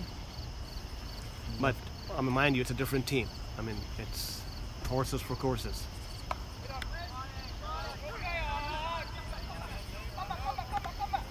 Absolutely is, and So if I were to take two players out, which are allowed in this power play, I would take one cover sweeper and one extra cover, and that's it. Not worry about the depth because he's not bowling too fast. You're okay with the short third, and you don't even necessarily need a short fine on him. The way he's bowling, I might as well have an extra fielder over there. Would that be for Chris, Juice, or both of them? Chris, just Chris. That's Chris I'm talking about. And for Juice, you'd want to. I mean, Juice is strong on the leg side. It depends who's bowling, but again, yeah, he's Yeah. strong, but again, it also depends on the angle of attack that he's doing. Look at that. See, you're missing an extra fielder, right? Yep, So, right there. So if the pace that he's bowling on, you don't really need a fine leg on this.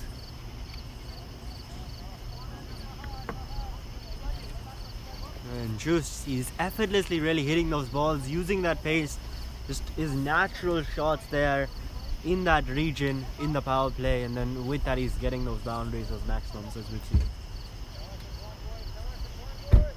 Yes. Now this guy, I don't know who's coming. Safwan is coming to bowl now. Yeah. So he hits a hard length. So again, so when he's bowling to Juice, so look at that. All onside is vacant. All that area is vacant. So now see what happens. He's gonna bowl short, hard length on him, and he doesn't know how he's gonna react. Look at that. So he has one extra one cover and one long one again.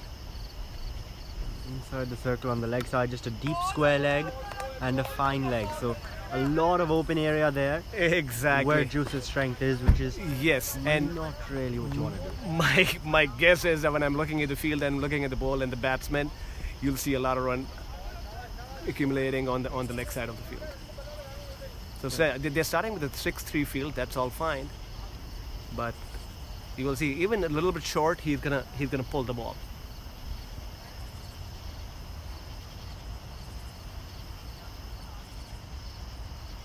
Now coming in around the wicket, as that one's just flicked away.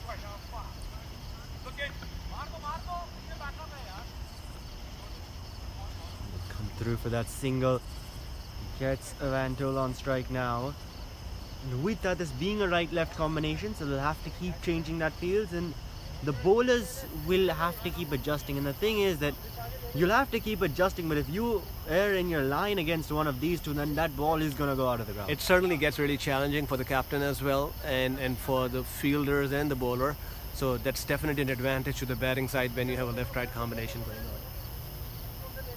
Yeah, and in this pair, Chris and Juicy, they've played so much cricket with each other. They've opened the batting together in so many games. They've got a good understanding of each other's games, and their running between the wickets has been brilliant over the years.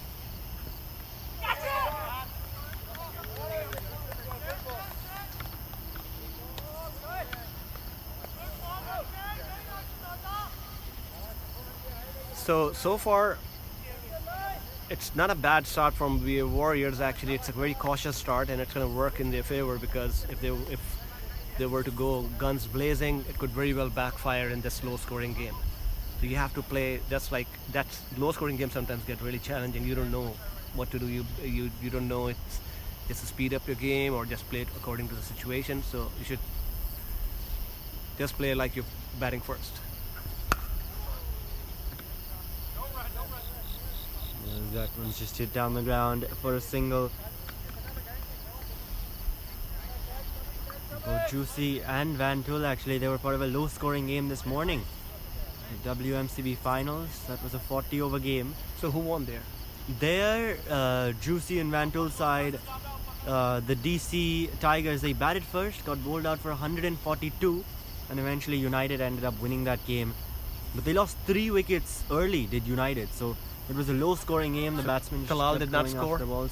No, Talal got out early. Ronak Sharma got out early. Wow. And at that point, DC Tigers, they thought they had a chance there, and they really did. But then that cautious batting once again, the batsmen knowing how to go about things when you've got double the balls, Did not get excited. half the runs, and they just kept staying there, defending the good balls, leaving them. nudging the ball around for singles, and eventually got home by 5 wickets remaining. So Wow, and that's the key. I mean, even in the last night's game, if you remember, that even though we were not chasing a huge target, but it was still a decent total in 18 overs. But that's what we did. We just hung in there and chased the target.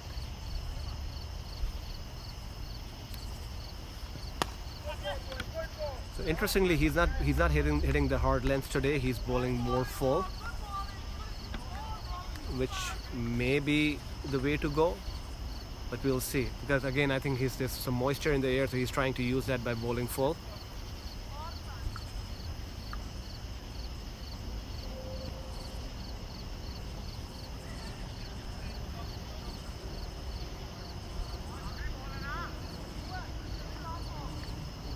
All right, so what do you say? It's the last ball. last ball, juicy. So I think his plan is to bowl full. TC long off, went back. They put long off and long on. So I think he's gonna try to york him out.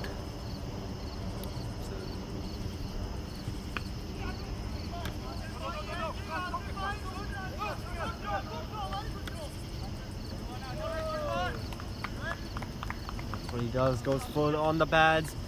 And that'll be the end of the second over. VA Warriors 17 for no loss. It's a very sturdy start.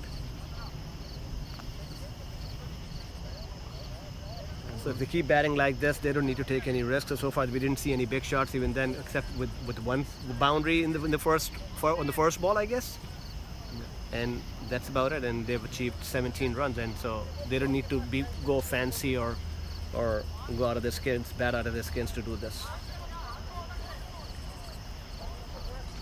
Yeah, they really don't. And yeah, we have a look at this VA Warriors side. These two, they are two main batsmen for them at the top. And it's good to see they're playing sensibly here. This time a swing and a miss. So see, this is the time when you take a spin on Juice. This is time. If this 1 over, if I was in charge, then I would take a slip right away. And this is their chance. So moving him up, it would be a very good idea. It really would, because you've got to be somewhat attacking, and I'll come back to that after this ball. As that one, it's gone up in the air. Juice going after it. Won't quite get the distance, and I think that's crossed the boundary there. Will be a boundary, so signaled for by the umpire. Juice going after the bowling now. Saw that one in his arc. So the line he's bowling, and even if he's getting a hint of a movement, that's what he needs. He needs one cow corner and one extra cover. That's it on him. Everybody else in the circle, and show him long on, long off, and let him play big shots. Because at this point, you've got to be somewhat attacking. You've got to let. While you do have a low score, You can't contain you need them. to pick up wickets. Yes, you have to pick up. You must pick up wickets. You can't contain them. See, now they're getting it, and I think this guy is way in. He needs to go back. Yeah, but they've got a long on. Yes. See, now and he's going back. a deep mid wicket now, so it's deep extra covers who they've brought inside the circle. Yes, I think, but that's a little risky too. I wouldn't care about long on as much at this point. See that? I wouldn't care about, because you need to plug that hole. So I would still have a cover sweeper on him, and I would remove long on and keep the cow corner there.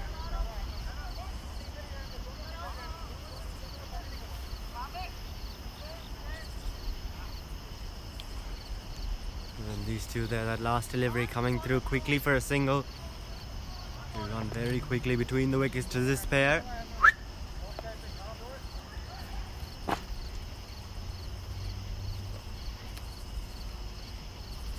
Ahmed Chaudhary, the first 3 deliveries of this over has gone So- for 5. This guy needs to come on that bench, and that guy needs to go on extra cover. You'll see.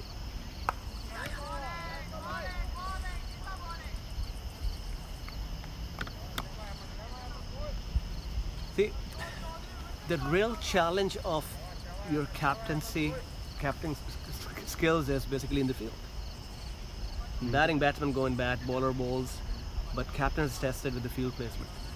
That's where the art is. That's where the real cricketing skill is. That how do you set a trap.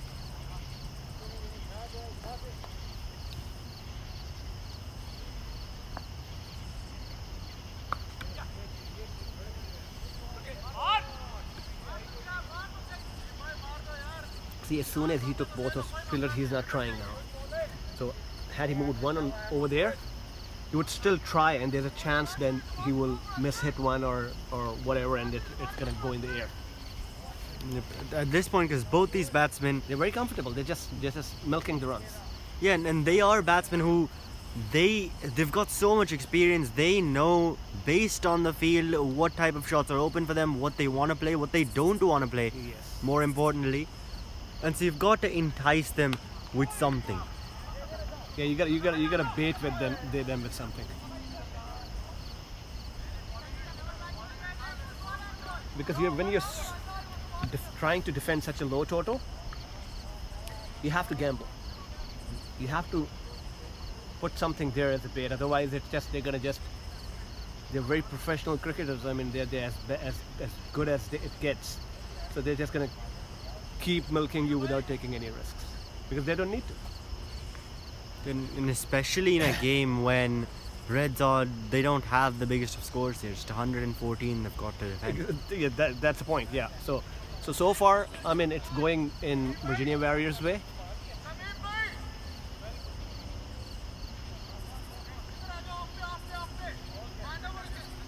Changes being made in the field here.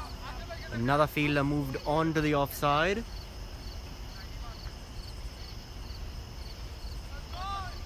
Little better field now. Not really like a fly slip in place. Not really next to the keeper, but not really a third man to say. It's more of a floating slip. You see that this is his regulation ball. He hits the deck hard. Bowls a heavy ball. And Van Tol trying to hit that away through the offside. Now you see that's what I'm saying. That cover is way too wide.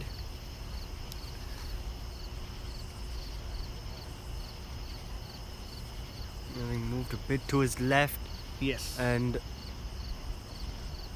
to that point after this ball. Let's just defend it onto the offside. He'll come through for that single, but Christopher Van Tol, he's someone who, if you want to get him out, one way is that you entice him with that shot, and as far as the situation calls for it, he'll want to just defend the ball around, go for those singles and twos, but he will want to hit that one ball away if he sees it that just wide, a bit back of a good length, a bit short, and so you want to try and catch him in a bit of double minds there, and if he mishits one, then that's one way to get him out. Absolutely.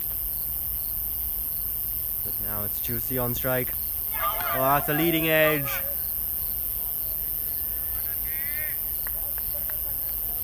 So with a batsman of this caliber, actually, both of these batsmen were top-class batsmen. You have to give them something to go after. If you just right now, the situation is too comfortable for them. I mean, they didn't need to take any risk. I mean, unless you give them something, set a field for them and make them hit.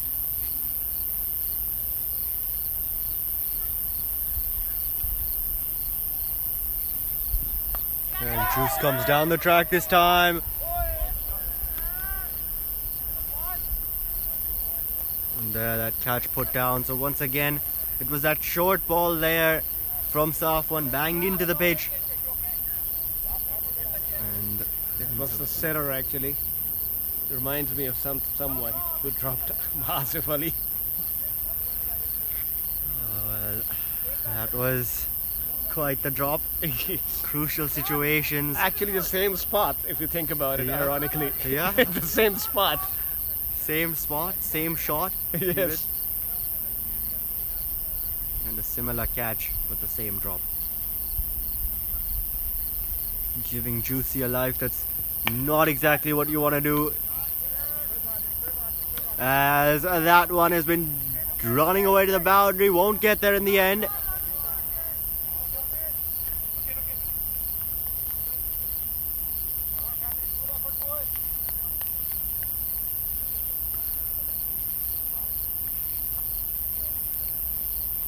one now. This over, it's gone for just 4. And that drop chance, he's bowled so well, deserved that wicket of Juicy. Not to be though. One delivery remains.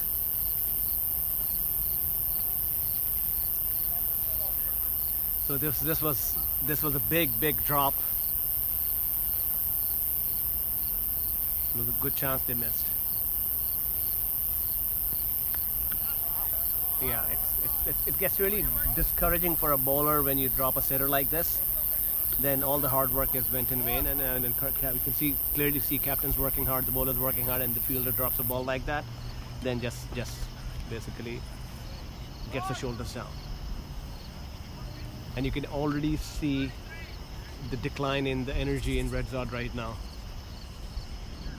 Is that the same guy who got injured who dropped the ball? Not sure, but that could be something, because he did hurt his right hand there. Yes, I think it's the same guy who was injured, and they placed him there, and he couldn't catch the ball. That's why otherwise it was a sitter. I mean, it's just.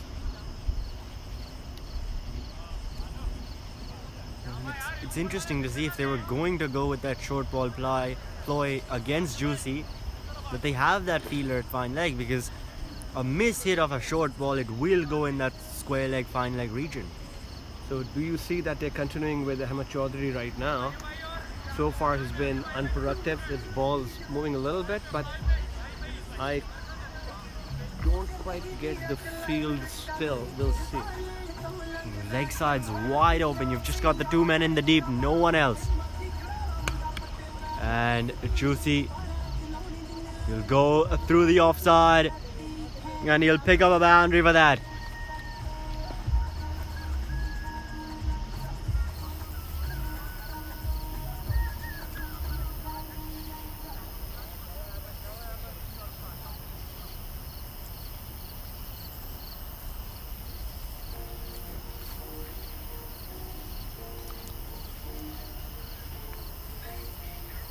It was quite a shot. I think they're a little bit change in the field. And it's interesting that they still have 6-3 field on Juicy.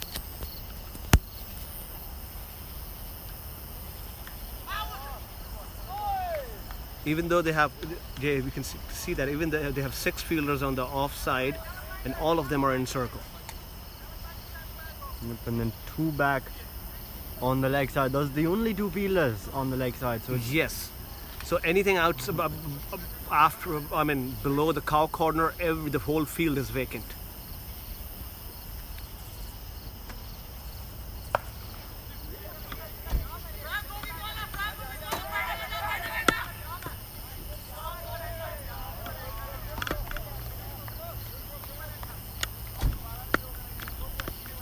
Very interesting situation going on.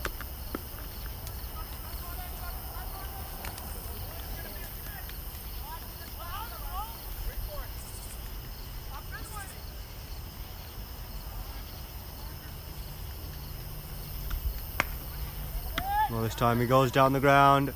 Oh, come on, man. There was that long on man there, but he'll miss that, and the deep mid wicket doesn't get there either. So a boundary. Juicy's placed that extremely well. There were 2 fielders there, but he's managed to pace both of them. So far, I think that RedZod is planning to go home early. The way they've dropped Juicy twice, the batsman of his caliber, if you give him one chance, he'll make you pay. Talk about dropping him twice in one game. Yeah, it's definitely something you don't want to do, especially in a low scoring game. In high scoring games, you still don't want to drop Juicy twice, because he's going to take the game away from you. But in a low scoring game, you really can't afford to do that.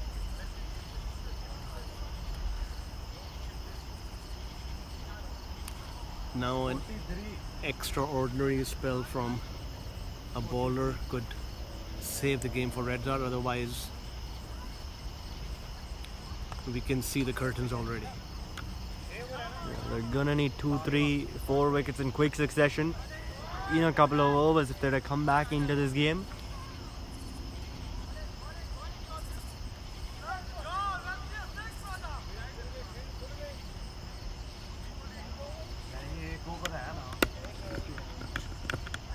आपने पूछा बताया भी है.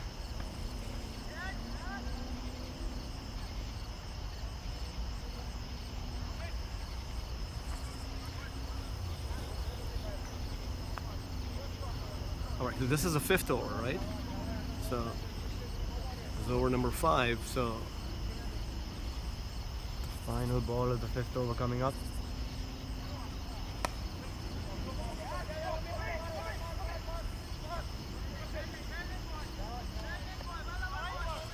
And they come through for that single, so 5 done. VA Warriors, they're going in 9-0, 45 for no loss. They're at right now.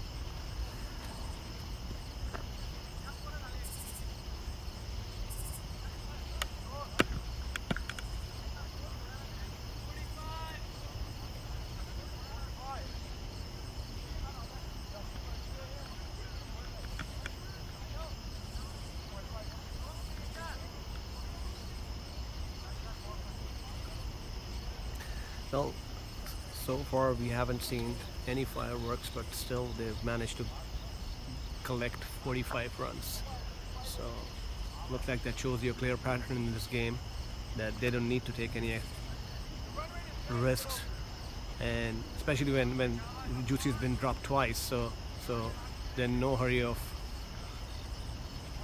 getting out at the moment. And the running between the wickets has just been so good. They've just kept on piling runs with that. This one's straying down the leg side. And it's going to run away towards the boundary. That will be called 5 wides there. So this is very interesting. You see that they've stayed with their attack. So Sufan is also bowling his 3rd over. So I can see the thought process that they want to go all in with the best bowlers, and they're not trying to hold anything back. But the fielders need to back the bowlers up too. Yes. So this is the guy who got injured, Tamim. He has a bandage on his right hand. You can see that.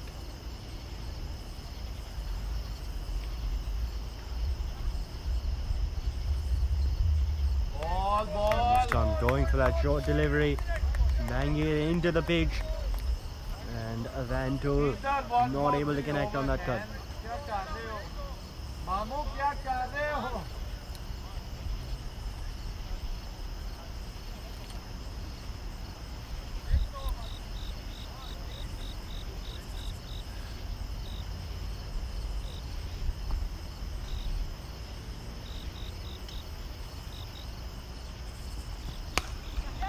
First time that's gone up in the air.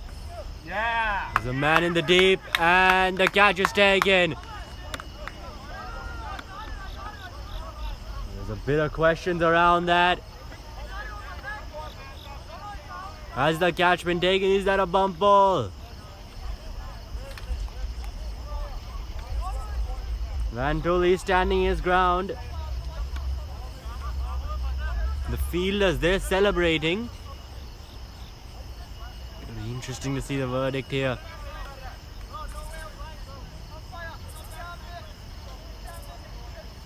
Both the umpires having a chat.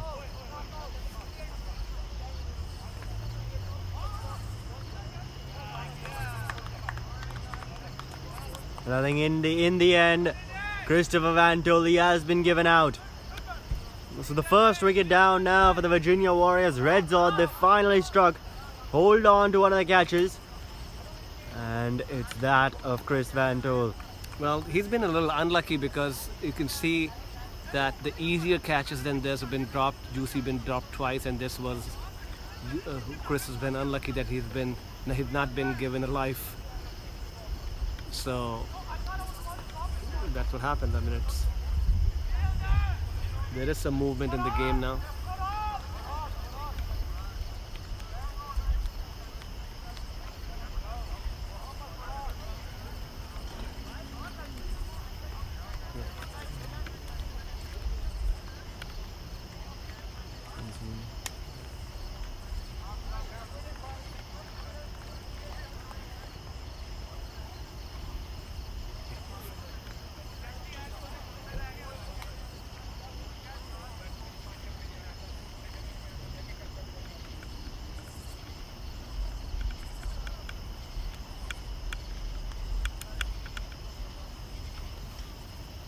All right, so we got, what, 2 slips now? Yeah, all of a sudden, No. Van Tool is gone, and they're just having a chat there. So who's coming in? Arshirora or?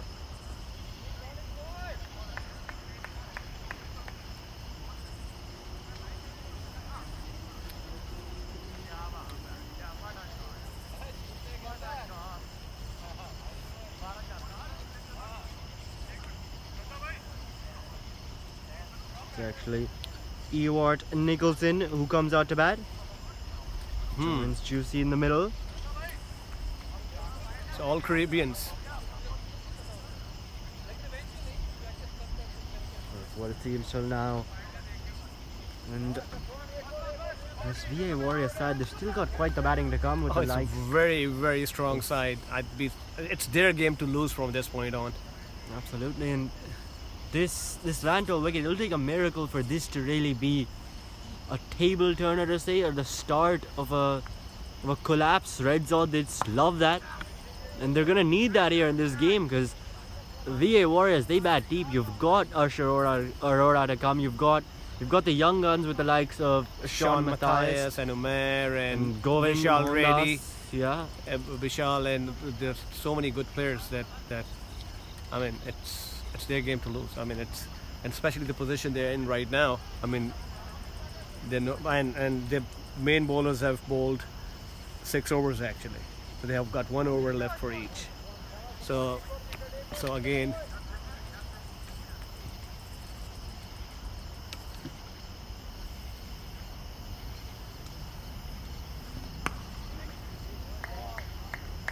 it was a gamble they had to take. I understand the thought process behind RedZod going all in, but it's just the plan didn't go their way. Otherwise, I could see the thought process that they want to go get the wickets from top. So and those opportunities were created, just not held on to the fielders. Yes, and the complexion of the game would have been different now because had they caught Juicy. That one's cut away straight to point though. I think if Juicy and Chris, they both get out, then those nerves could start to kind of build in the VA Warriors camp. That you've got your 2 experienced players at the top, they're both gone early. It is a bit of a low scoring game, and then you've got 2 new guys coming out. RedZod, of course, they've got an amazing bowling attack. So all of that, factoring all of that in, Look and at that free hit coming in. Completely different situation. The free hit coming in, let's see what he does. And okay. So, just a 1. Not too much damage. So getting back to your point, I mean, had that happened in the first couple of overs, yes, there could have been some little bit concern, or if not quite panic, but little change of strategy. But where they are right now, they're sitting in the 7th over. I think they're very comfortable. They've done pretty much bulk of the work, and it's just regulation cricket. Now from now on, especially when the main bowlers have bowled their quota as well. At this point, you've just got to look to knock it around. Yes, I mean, Look it's for those just singles practice and for twos. them now. There is absolutely no need. I mean, I can tell you with my experience that even with extras and singles and doubles, they're going to finish the game. And I see this game's getting finished in the 15th, 16th over. Yeah, absolutely. And VA Warriors, not really much to worry about for them at this point. 53 for 1, midway through the 7th over. The end of 6, that is. So the end of the power play, 53 for 1. That's an excellent power play. I mean, VA Warriors. So this was the chance, power play was a chance for RedZod to stay in the game. Having said that, this is cricket. Anything can happen. I've been wrong before. You've been wrong before. It can happen. This is a funny game. But you can see Ahmed Chaudhary is bowling his last over. So they're going all in. So they could have done that because see, they're not taking wickets, they're not containing the runs. So what's the point? Yeah. So if he was bowling like a 2-3 run over, then you say, okay, you know what, he's containing the runs. So look at that, and they don't even have a slip on him.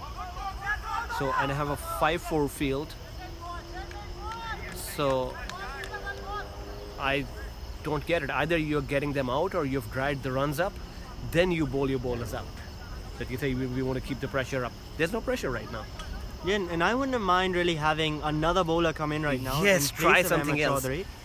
Try If- something else. If that bowler can get a wicket, especially that of Juicy, Yes. then you bring Ahmed Chaudhary right in against the new batsman, try and build some pressure, some dot balls, maybe try and get another wicket. Your best bowler coming in there against the new batsman. Absolutely, absolutely. But these are experienced teams. They know what they're doing. I'm sure they have a plan. But it just, I mean, from a calm box, it just didn't make any sense actually where we are sitting. I mean, it's easier for us to talk because we're not playing right now. See, he's in his 4th over, so the ball is not swinging as much either. Yeah. So do you think there's absolutely no scoreboard pressure? The batsmen don't need to do anything. They can every other over, if they get one boundary, that should be sufficient for them. Yeah, no real pressure on the VA Warriors.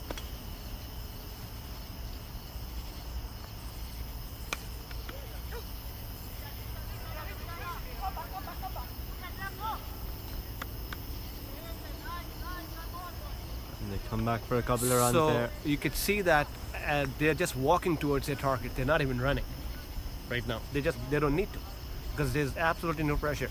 So unless Ahmed Chaudhary has to be somewhere, there was no point in exhausting his over. What are you going to do for the rest of the overs then? No, because Because what you said made perfect sense, that you make a change, try someone new, and bring him back when the new batsman comes in. You see, ball's doing nothing right now.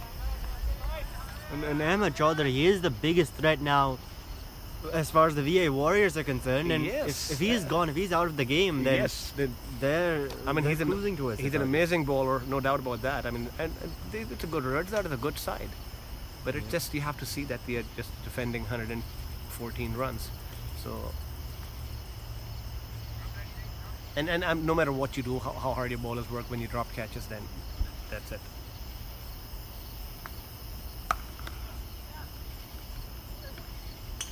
So unless you get wickets or somebody bowls them 3-4 maiden overs, then you see some excitement building up and some current coming back in the game. Otherwise, they're just going to walk their way home.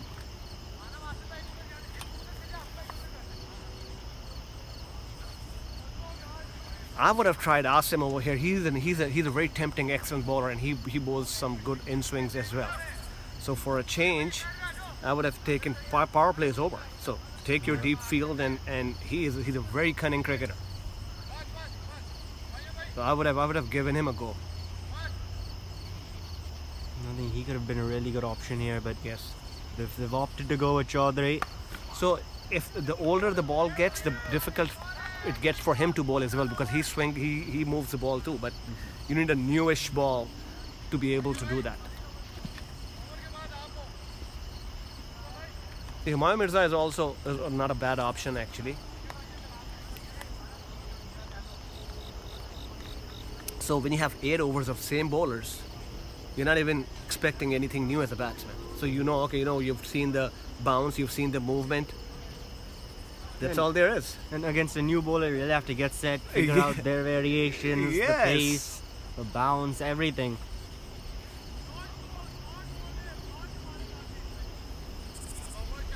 Well, it's a funny game. I mean, we all talk, but sometimes we do mistakes. I mean, including myself, we do when you're in the pressure situation field. In the field, sometimes things don't go our way, but that's a game of cricket.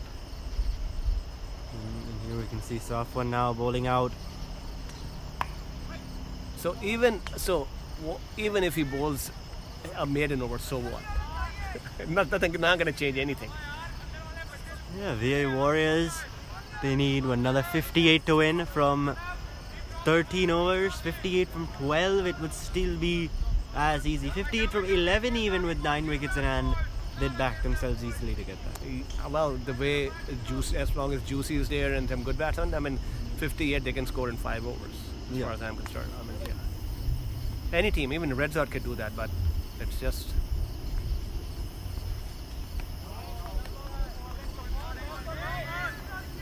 This morning in the morning game, Chris and Juicy.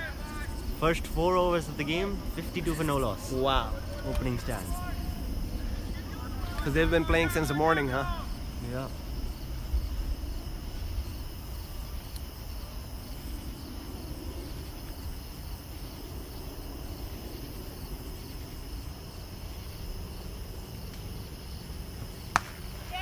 This time that's gone up in the air. Long on's there. Now you see, the guy did not even, the fielder at the long on did not even attempt to catch the ball.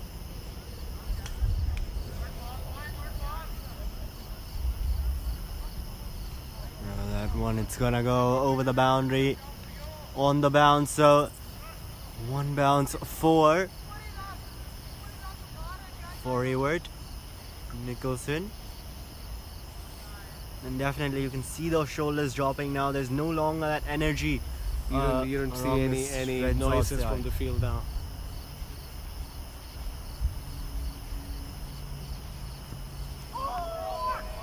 He squared him up, very well bowled. It's an excellent ball. He squared him up. Looks like it hit the seam and went out.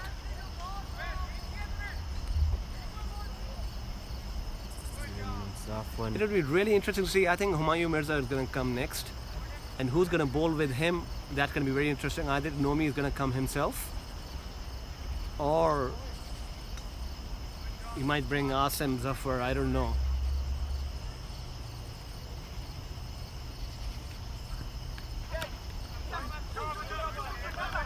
I think he might have gotten an edge on that one. It was a noise. Good run, Ahmad.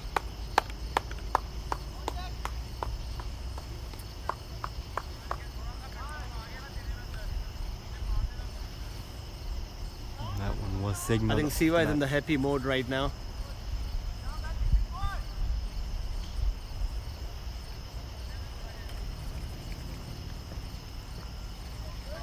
Right, so that was off the bat, past the diving keeper.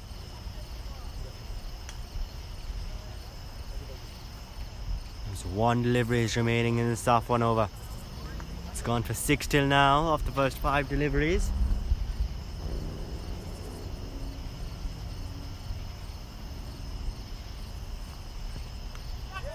Oh, and that's an outside edge. Past the keeper, who's moving to his left, expecting that in swinger. The outside edge gets him to his right, not quick enough to get there. And the batsman will come back for another couple of runs to end off the 8th over. After 8, VA Warriors are 65 for 1.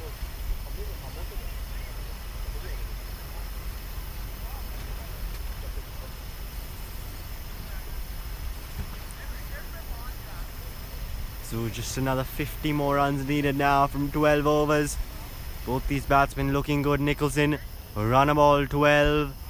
And Juicy on 22.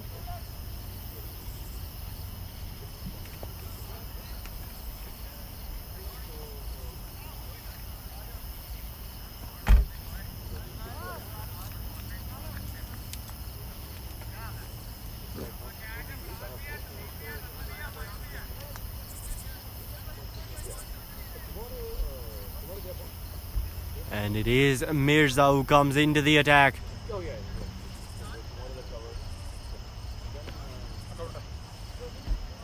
And he's just setting his field there. Having a look, he's got a cow corner, long on, long off, and a deep covers against Juicy here. The 4 men he's got back.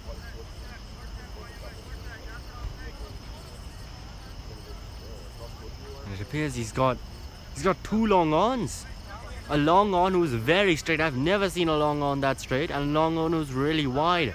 I've never seen a long on that's that wide. So 5 fielders outside the ring for Mirza. Time for some spin here. Oh, he goes down the ground. There's a man there coming in.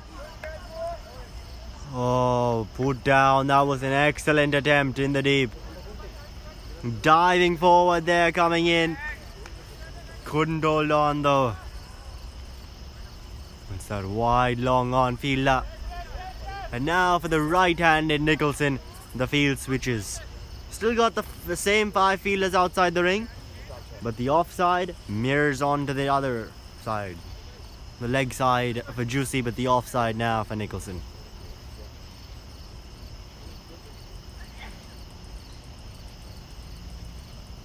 Oh, this time short. That's gone up in the air.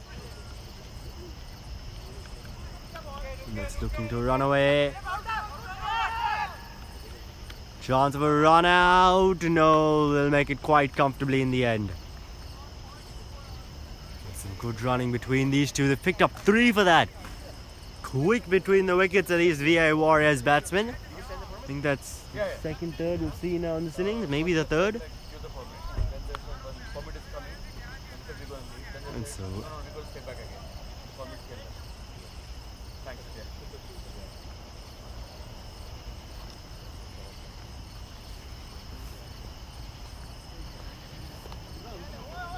I'm trying to cut that away.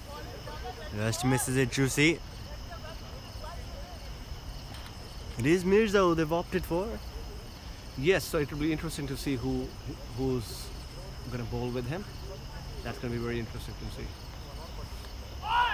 Oh, another missed catch. This is the 4th one. This is catch number 4 going down. I think so. 4 air for Juicy, and then a couple of tough chances behind the stumps for Nicholson as well. There was that one down the leg side, and then there was one where the keeper moved to his left and the outside edge went to the right. So at this point, I feel bad for Chris that his only catch got taken, and Juicy is getting the 9 lives of catch so far.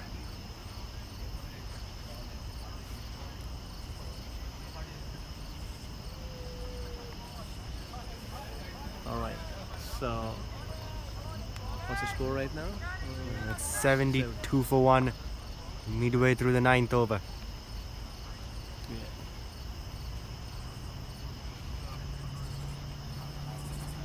This time steps down the track,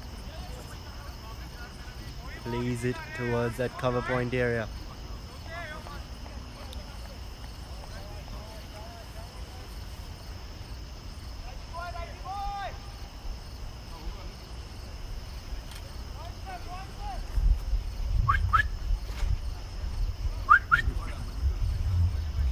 Now to the right-handed Nicholson.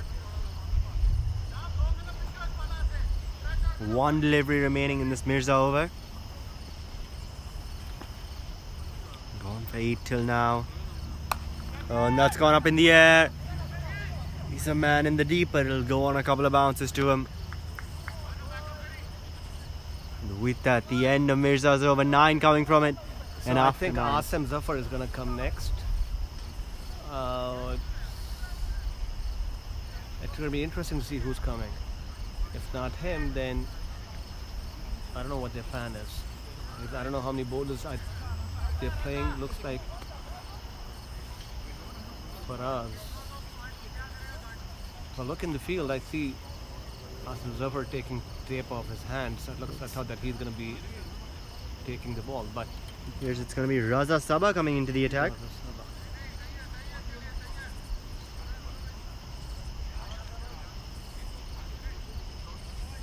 And Raza Saba, we have a look at his performances with the ball against Videsi. Picked up 3 wickets. yes, I think he's the one One who over.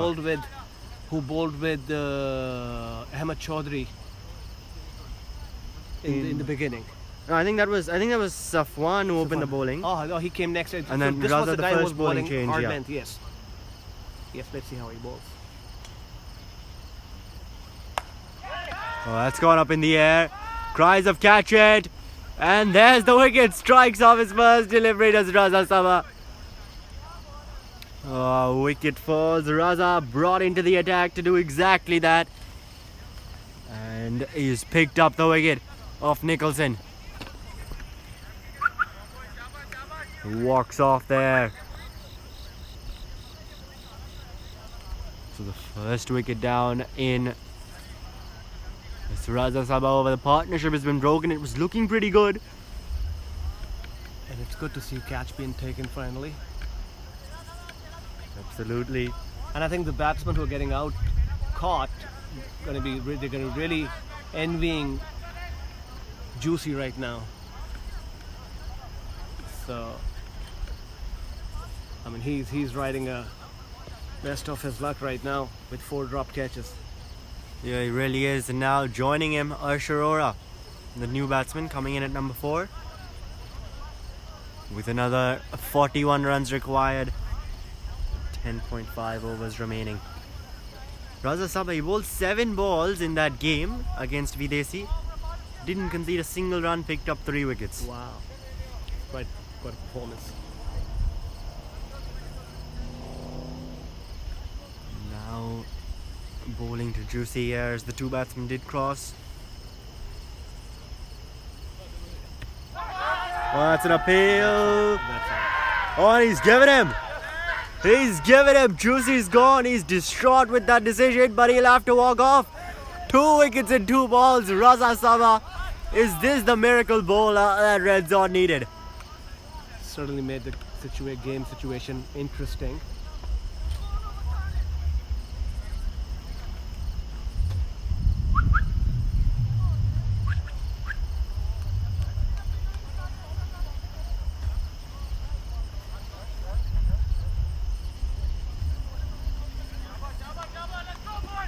There you can see Juicy walking off.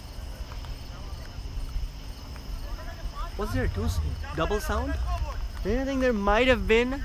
But that I wonder why Juicy is so angry about it. I think it's sounded like a double sound or something. Got an inside edge or something. But he's been unlucky. It's umpire's call. Now the new batsman walking in is Sean Matthias. They're still in very good shape. The game is just smooth sailing from this point on.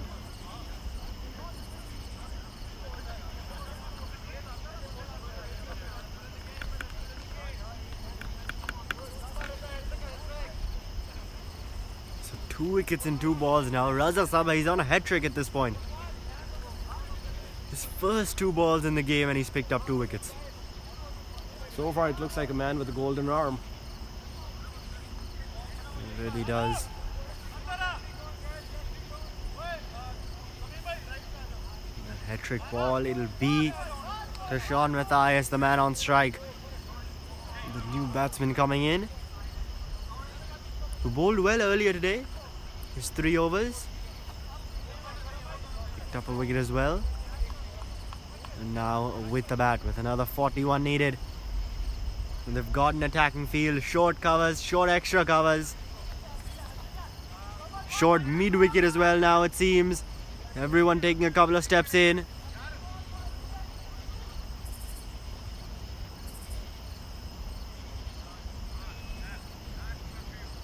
There we go, hat-trick ball coming up for Raza Sabha.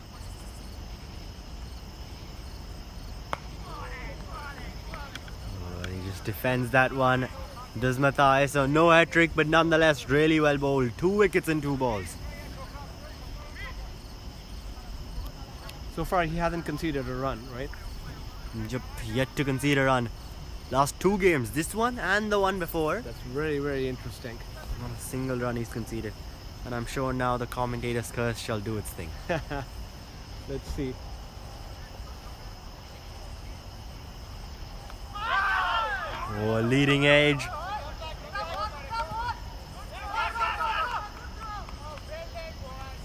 Restricting it just to the single.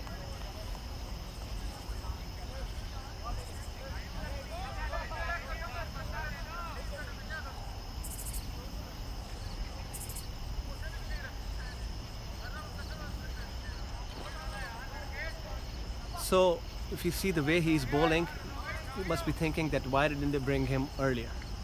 Why did they wait 9 overs to bring a bowler like this in attack? I think part of that is because it's the older ball now, which Well, Raza Sabha could prefer. yeah, I mean he's bowling really well. So he should have been brought in on the 4th over or 5th over max to give them chance. First time down the leg side, there was a sound on it. May have been pad though. They're appealing for that.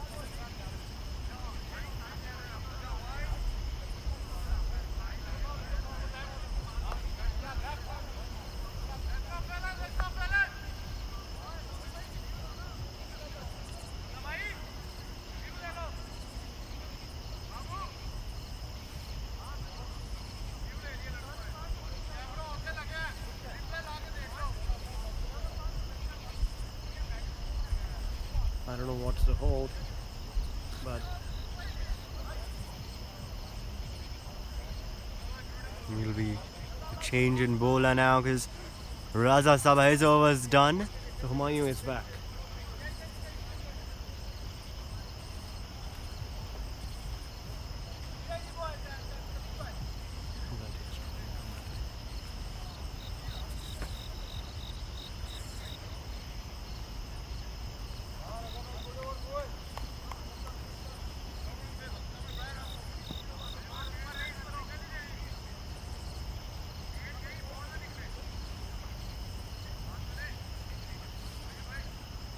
So 40 runs needed from the final 10 overs as Mirza continues. His first went for 9.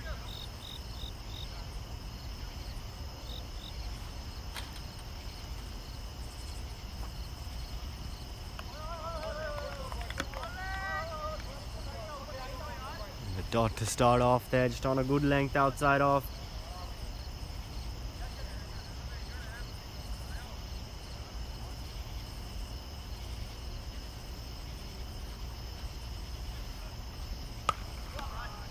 And that's cut away. There's a man out in the deep. Overthrows. No, there is someone backing up there.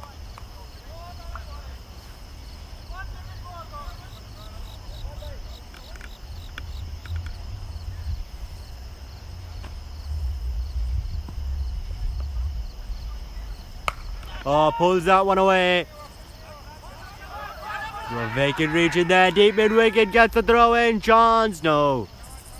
Make it back quite comfortably at the non-striker's head.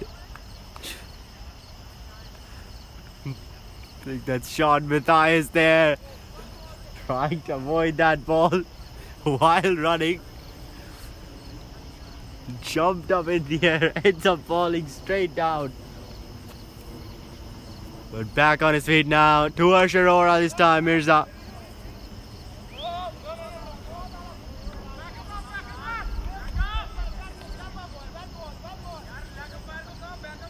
He'll come through for that single.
That's flicked away on the leg side.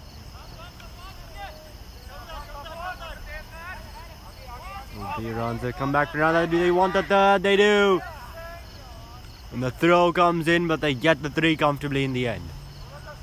Not many times you see them get a batsman getting 3 comfortably. But this ground, it is a bit bigger, especially on both sides of the wicket.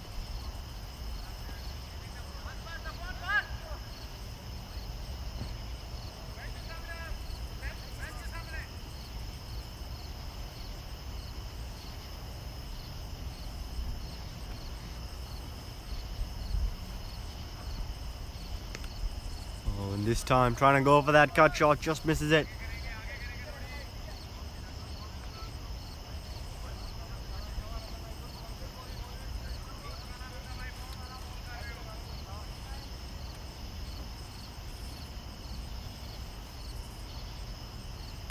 Oh, that's an outside edge and it's gonna run away past the fielder. Oh, stops just before the boundary. When the throw comes in, it's RedZod continuing, and it just had to be. His first over picked up 2 wickets, including that big one at Juice, and it just conceded the 1 run. Now gets a second over here, as he should.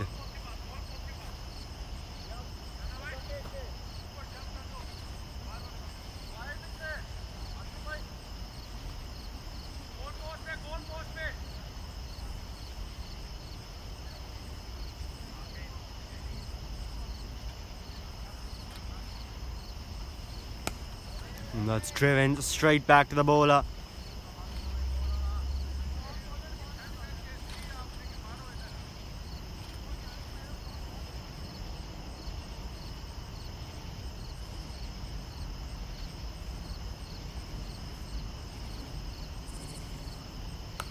That's gone up in the air and out towards that deep third man fielder.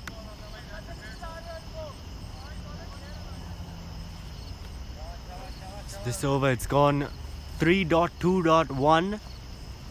6 runs coming from it till now, 1 delivery to go.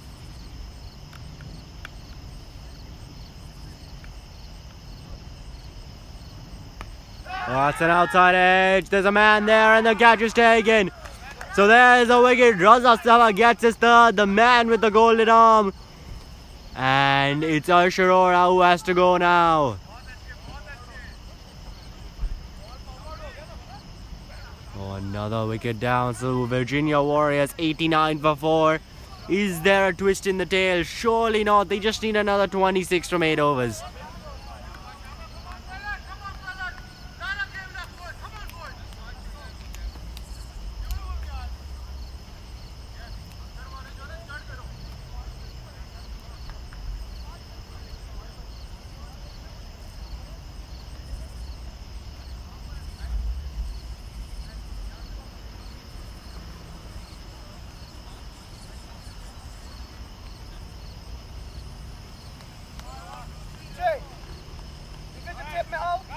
Huh?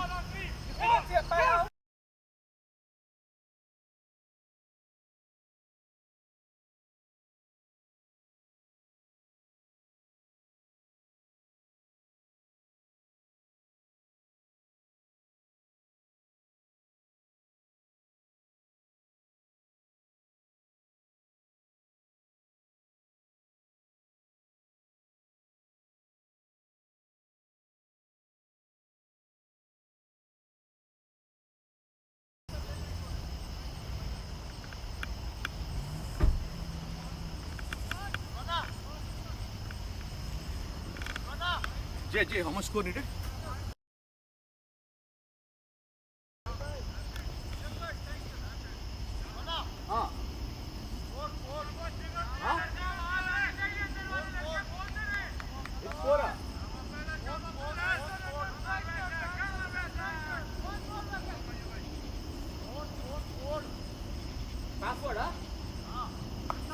Oh, that's pulled away into the leg side.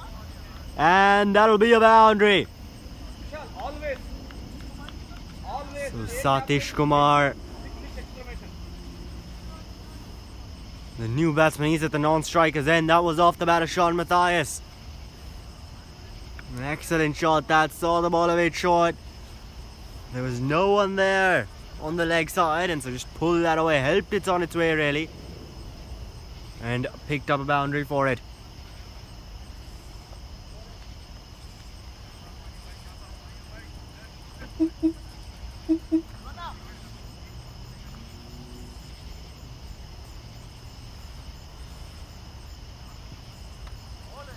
And this time keeping it wide, a bit too wide though.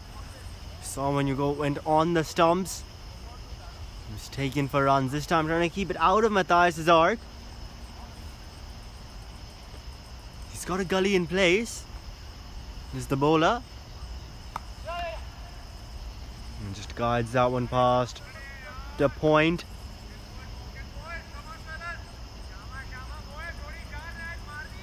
And that'll get Satish Kumar on strike. Will be facing his first delivery.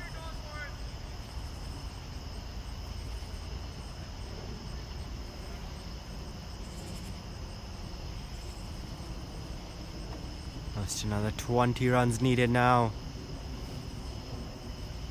From less than 8 overs. Oh, an outside edge, and that's going to run away. There's a fielder there. Gets the throw back in, but they'll come back comfortably for a couple of runs. With that 18 more needed now, 7.5 overs to go. This is VA Warriors' game to lose from this stage. They're well in control now, despite the fact that they lost a couple of wickets. Courtesy Raza Sabha.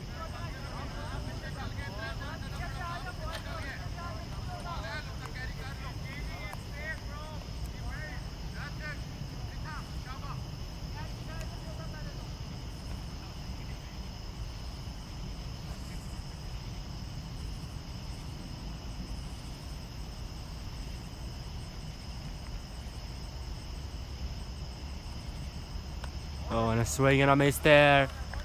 Trying to drive that one through. Satish Kumar.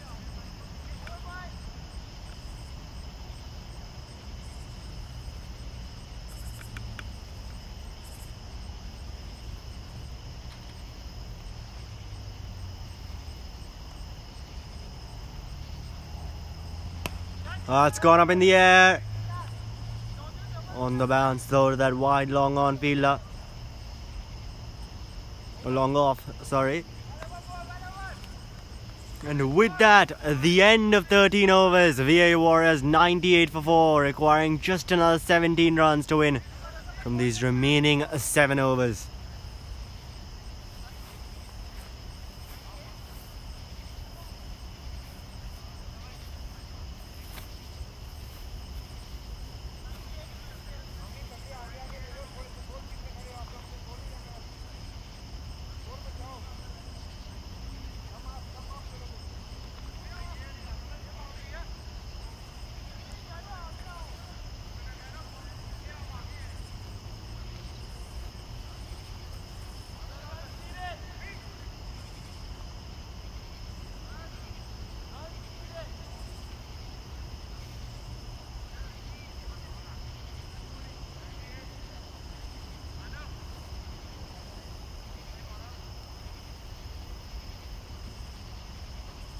Raza Sabaya continuing the ball. That one just nudged away off his pads.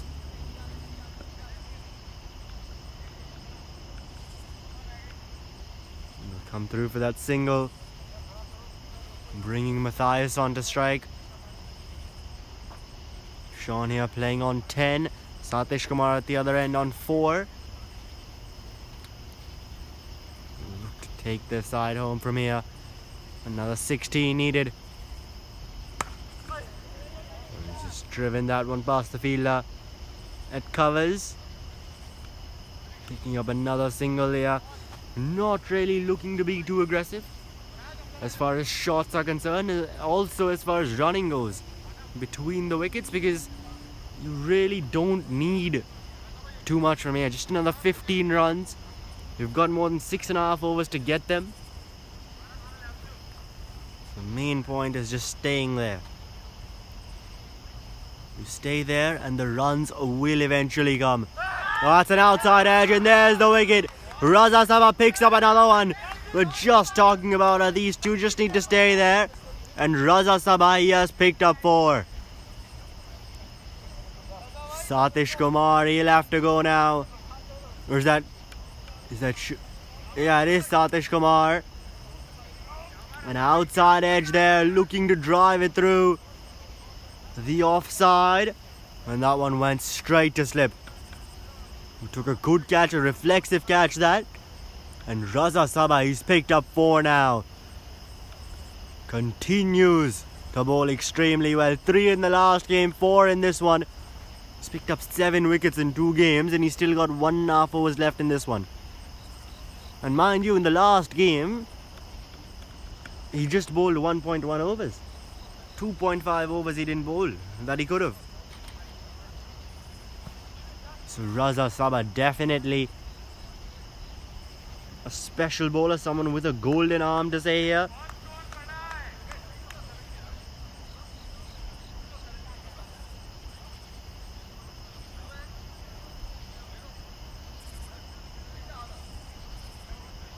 Look at RedZod's first game. Raza Saba in that game opened the bowling, picked up a wicket there as well. This of course being that 3rd game of the tournament.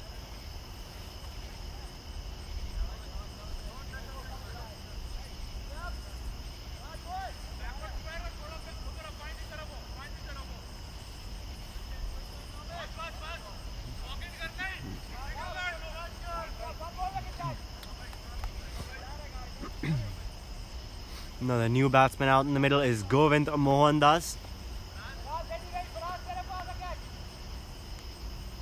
He'll be the man on strike. Govind and Sean, 2 young cricketers here in the DC metro area. Just defending that first delivery. And both of them though have played a ton of youth cricket here. Building their way through the ranks, under 11, under 13, 15, 17. On to 19 and then in the adult leagues as well now. DCL this one here. WCL, WMCB, a ton of leagues. So 2 young players.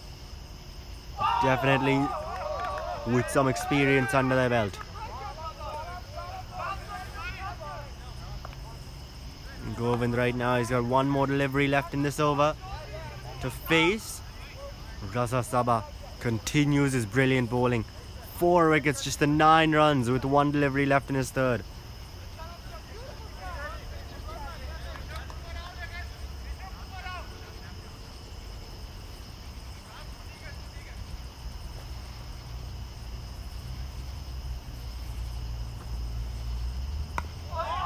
Oh, and that one's on the stumps, just defended off the back foot by Govind. And that'll end off the 14th over. 100 for 5 for the VA Warriors, requiring another 15 to win from 6 overs.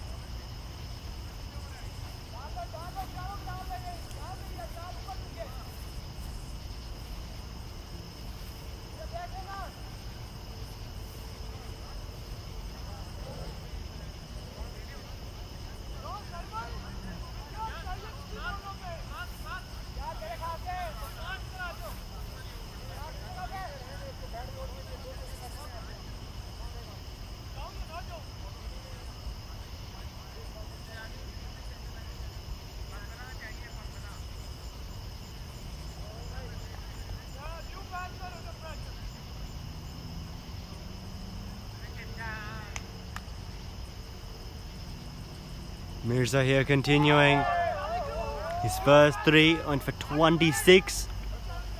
This one just beating the bat.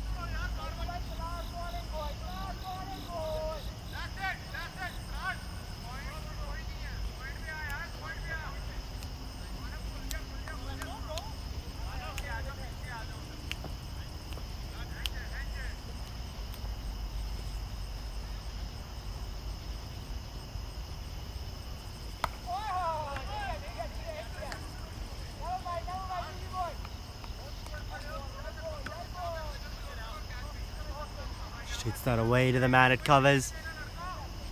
That'll get Govind back on strike, who's faced 3 deliveries yet to get off the mark.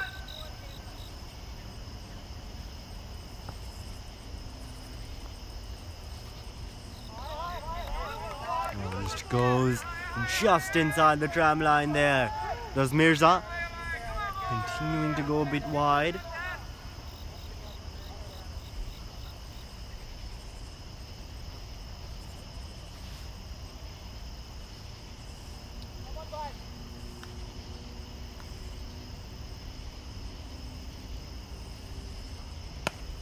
And that's it down the ground.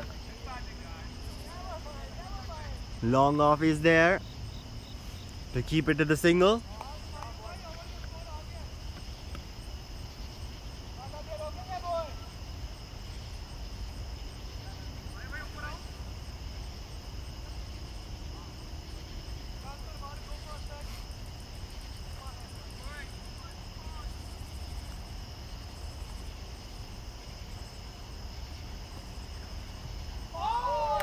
And this time a swing and a miss. So Mirza here is final over, bowling really well. It's the 2 runs he's conceded with 1 ball remaining.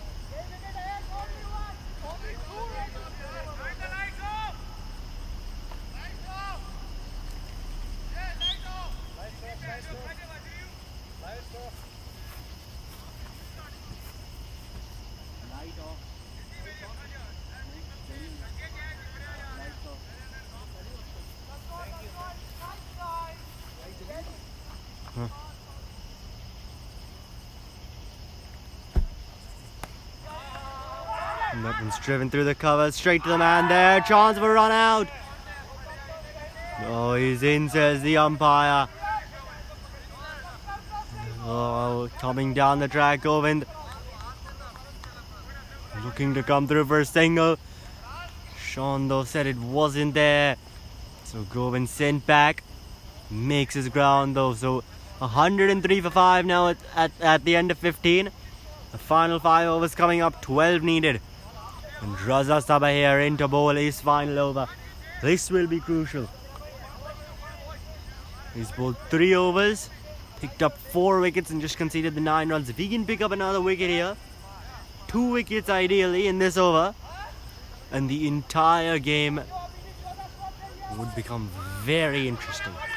Because yes, you just need the 12 runs, but 2 wickets here, you get Sean and Govind out, and this game will be really interesting here. So Raza Saba, this over remains crucial.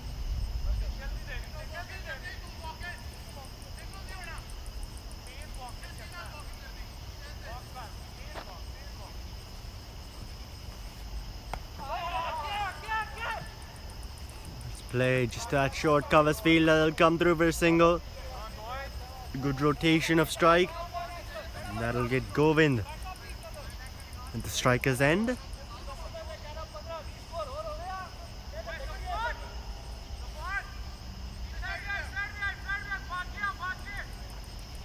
And just a change being made in the field here.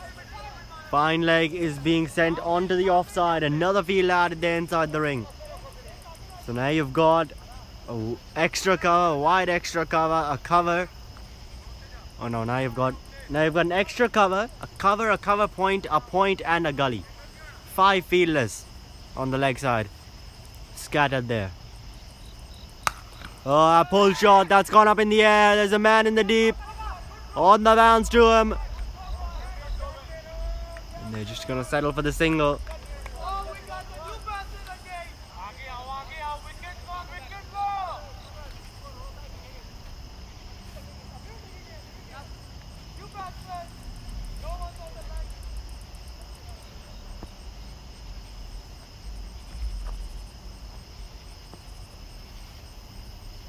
Oh, this time that one goes right in between bat and pad. An excellent delivery from Raza Saba. There was that gap between the bat and the pad as Sean just looked to play that through the offside, try and pierce that gap at covers. It goes right between bat and pad there. Some good bowling here from Raza Saba. This time that's defended straight to extra covers.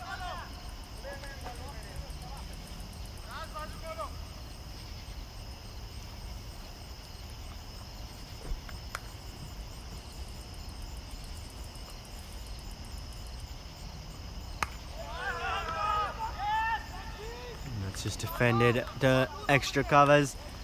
With that, one delivery remaining in this over. It's gone for just 2 runs, then the 3 dot balls, and now 1 ball left.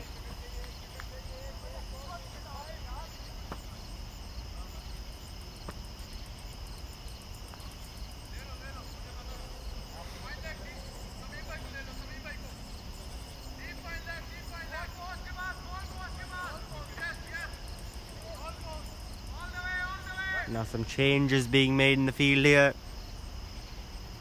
You see that fine leg's being pushed back, so now you've got a deep fine leg, which is quite square, really more of a long leg. And third man moves really fine. And that's flicked away right in that direction to that long leg fielder. And with that, that'll be the end of the over. VA Warriors 106 for 5 after 16, requiring just another 9 runs to win from 4 overs.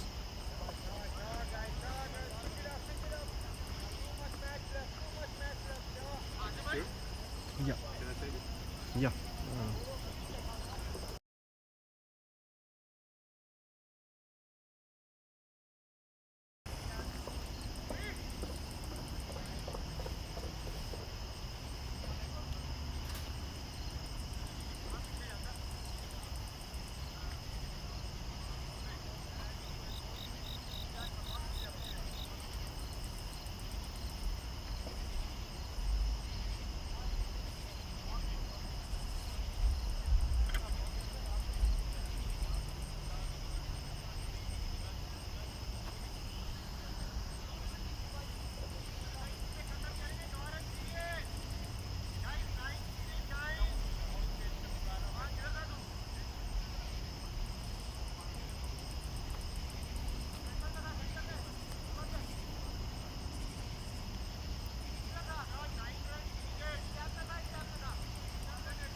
And now Tamim Habibi has been introduced into the attack.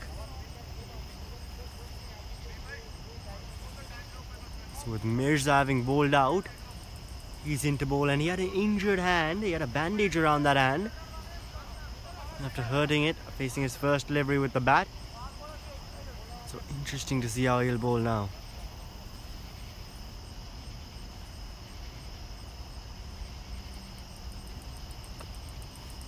Coming in, a right arm over the wicket. Starts off with one turning away.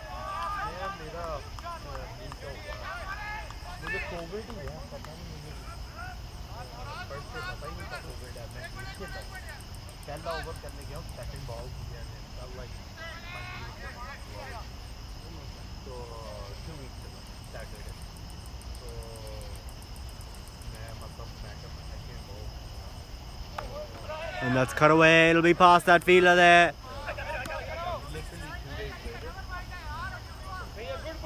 Running away, and that throw comes in. They'll come back for a couple of runs with that. Some good running. Now just another 7 needed to win the game.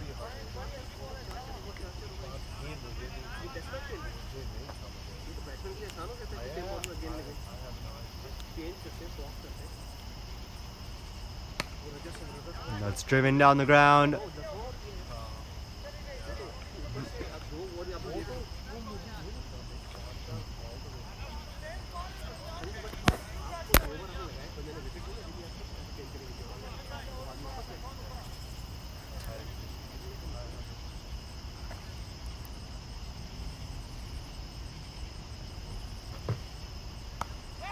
That's gone up in the air, and it's past that fielder.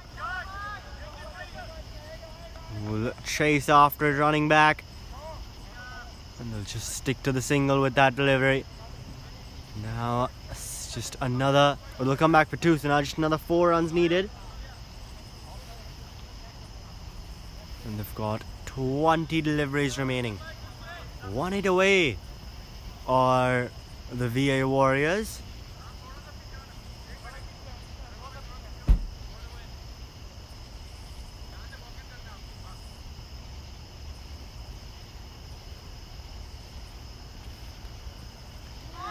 Oh, and a swing and a miss.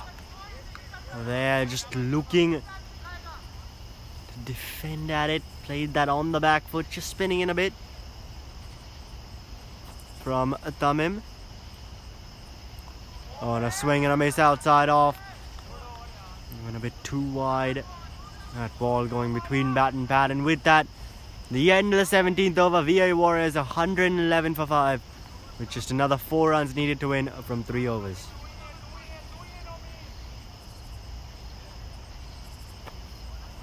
But now with Raza Saba bowled out as well. Now with Raza Saba bowled out as well. Interesting to see they've brought in Nomi, the captain himself. Brings himself into the attack here.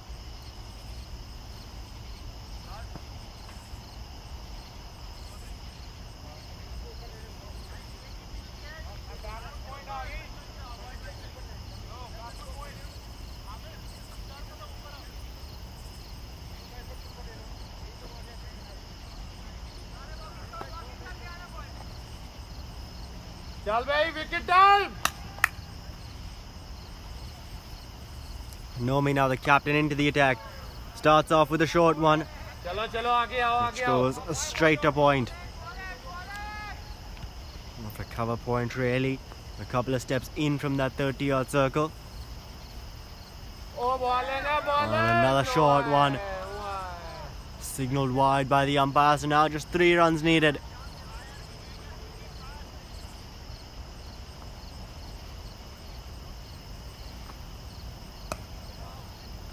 Baller. And that's driven straight to short extra cover. There's a lot of fielders in there trying to save that single. O bowler. Oh, and this one, it split him in half between bat and pad. Looking to work that one away was Sean. This time he's cut that away. It's going to beat the man there at cover point. They've gotten the single. Looking for that second run, won't get it. So down to just another 2 more needed, with 2.2 overs remaining. All 2s on the board.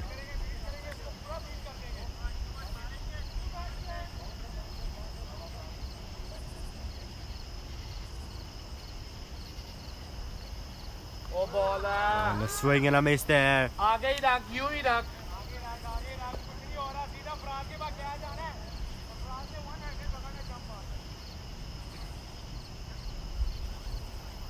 Oh, swinging, spinning back in that one quite a bit, and with that, that'll be last ball to the end of 18 overs. VA Warriors 113 for 5. Required just another 2 runs to win from the final 2 overs.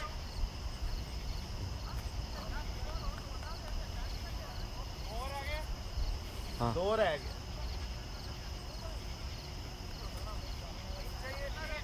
दो.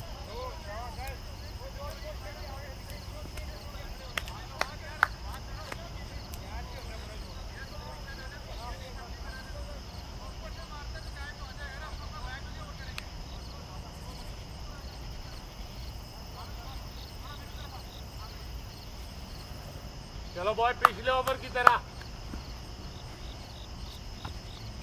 Bowling on. That one's been cut away. Past cover point. They've gotten the single. Coming back for that second run. And they'll get it comfortably in the end. So with that, the VA Warriors win by 5 wickets. A comprehensive win for them here. Restricting a RedZod to just 114 in the first innings. He did well with the ball and in the field, and now with the bat. A 5 wicket win with 11 balls still remaining. And the 2 youngsters out in the middle finishing it off, Sean Matthias and Govind Mohandas. As they walk off, handshakes all around. And an excellent game of cricket here comes to an end. It's the VA Warriors in the end who secure the 2 points. RedZod, some things to think about for them now. Going back to the drawing board. But for now, it's the VA Warriors who will get those 2 points, top the table. in a crucial game in their group. Join us in just a few minutes for the post-match presentations, the interviews with the You need both captains, right? No? Yeah, so I'm with the winning captain here, Siva, of the VA Warriors. So, Siva, first off, congratulations on the win. Thanks. Now, having a look at your performances in the first innings, you guys bowled the RedZod team 114 for 8. So, tell us a bit about that performance. Yeah, I think absolutely we had a good plan because they have a good batting lineup. So we thought, like, in the power play, use the seamers, rest of the runs, and then bring in the spinners. That plan worked out well, and then we took most of the catches.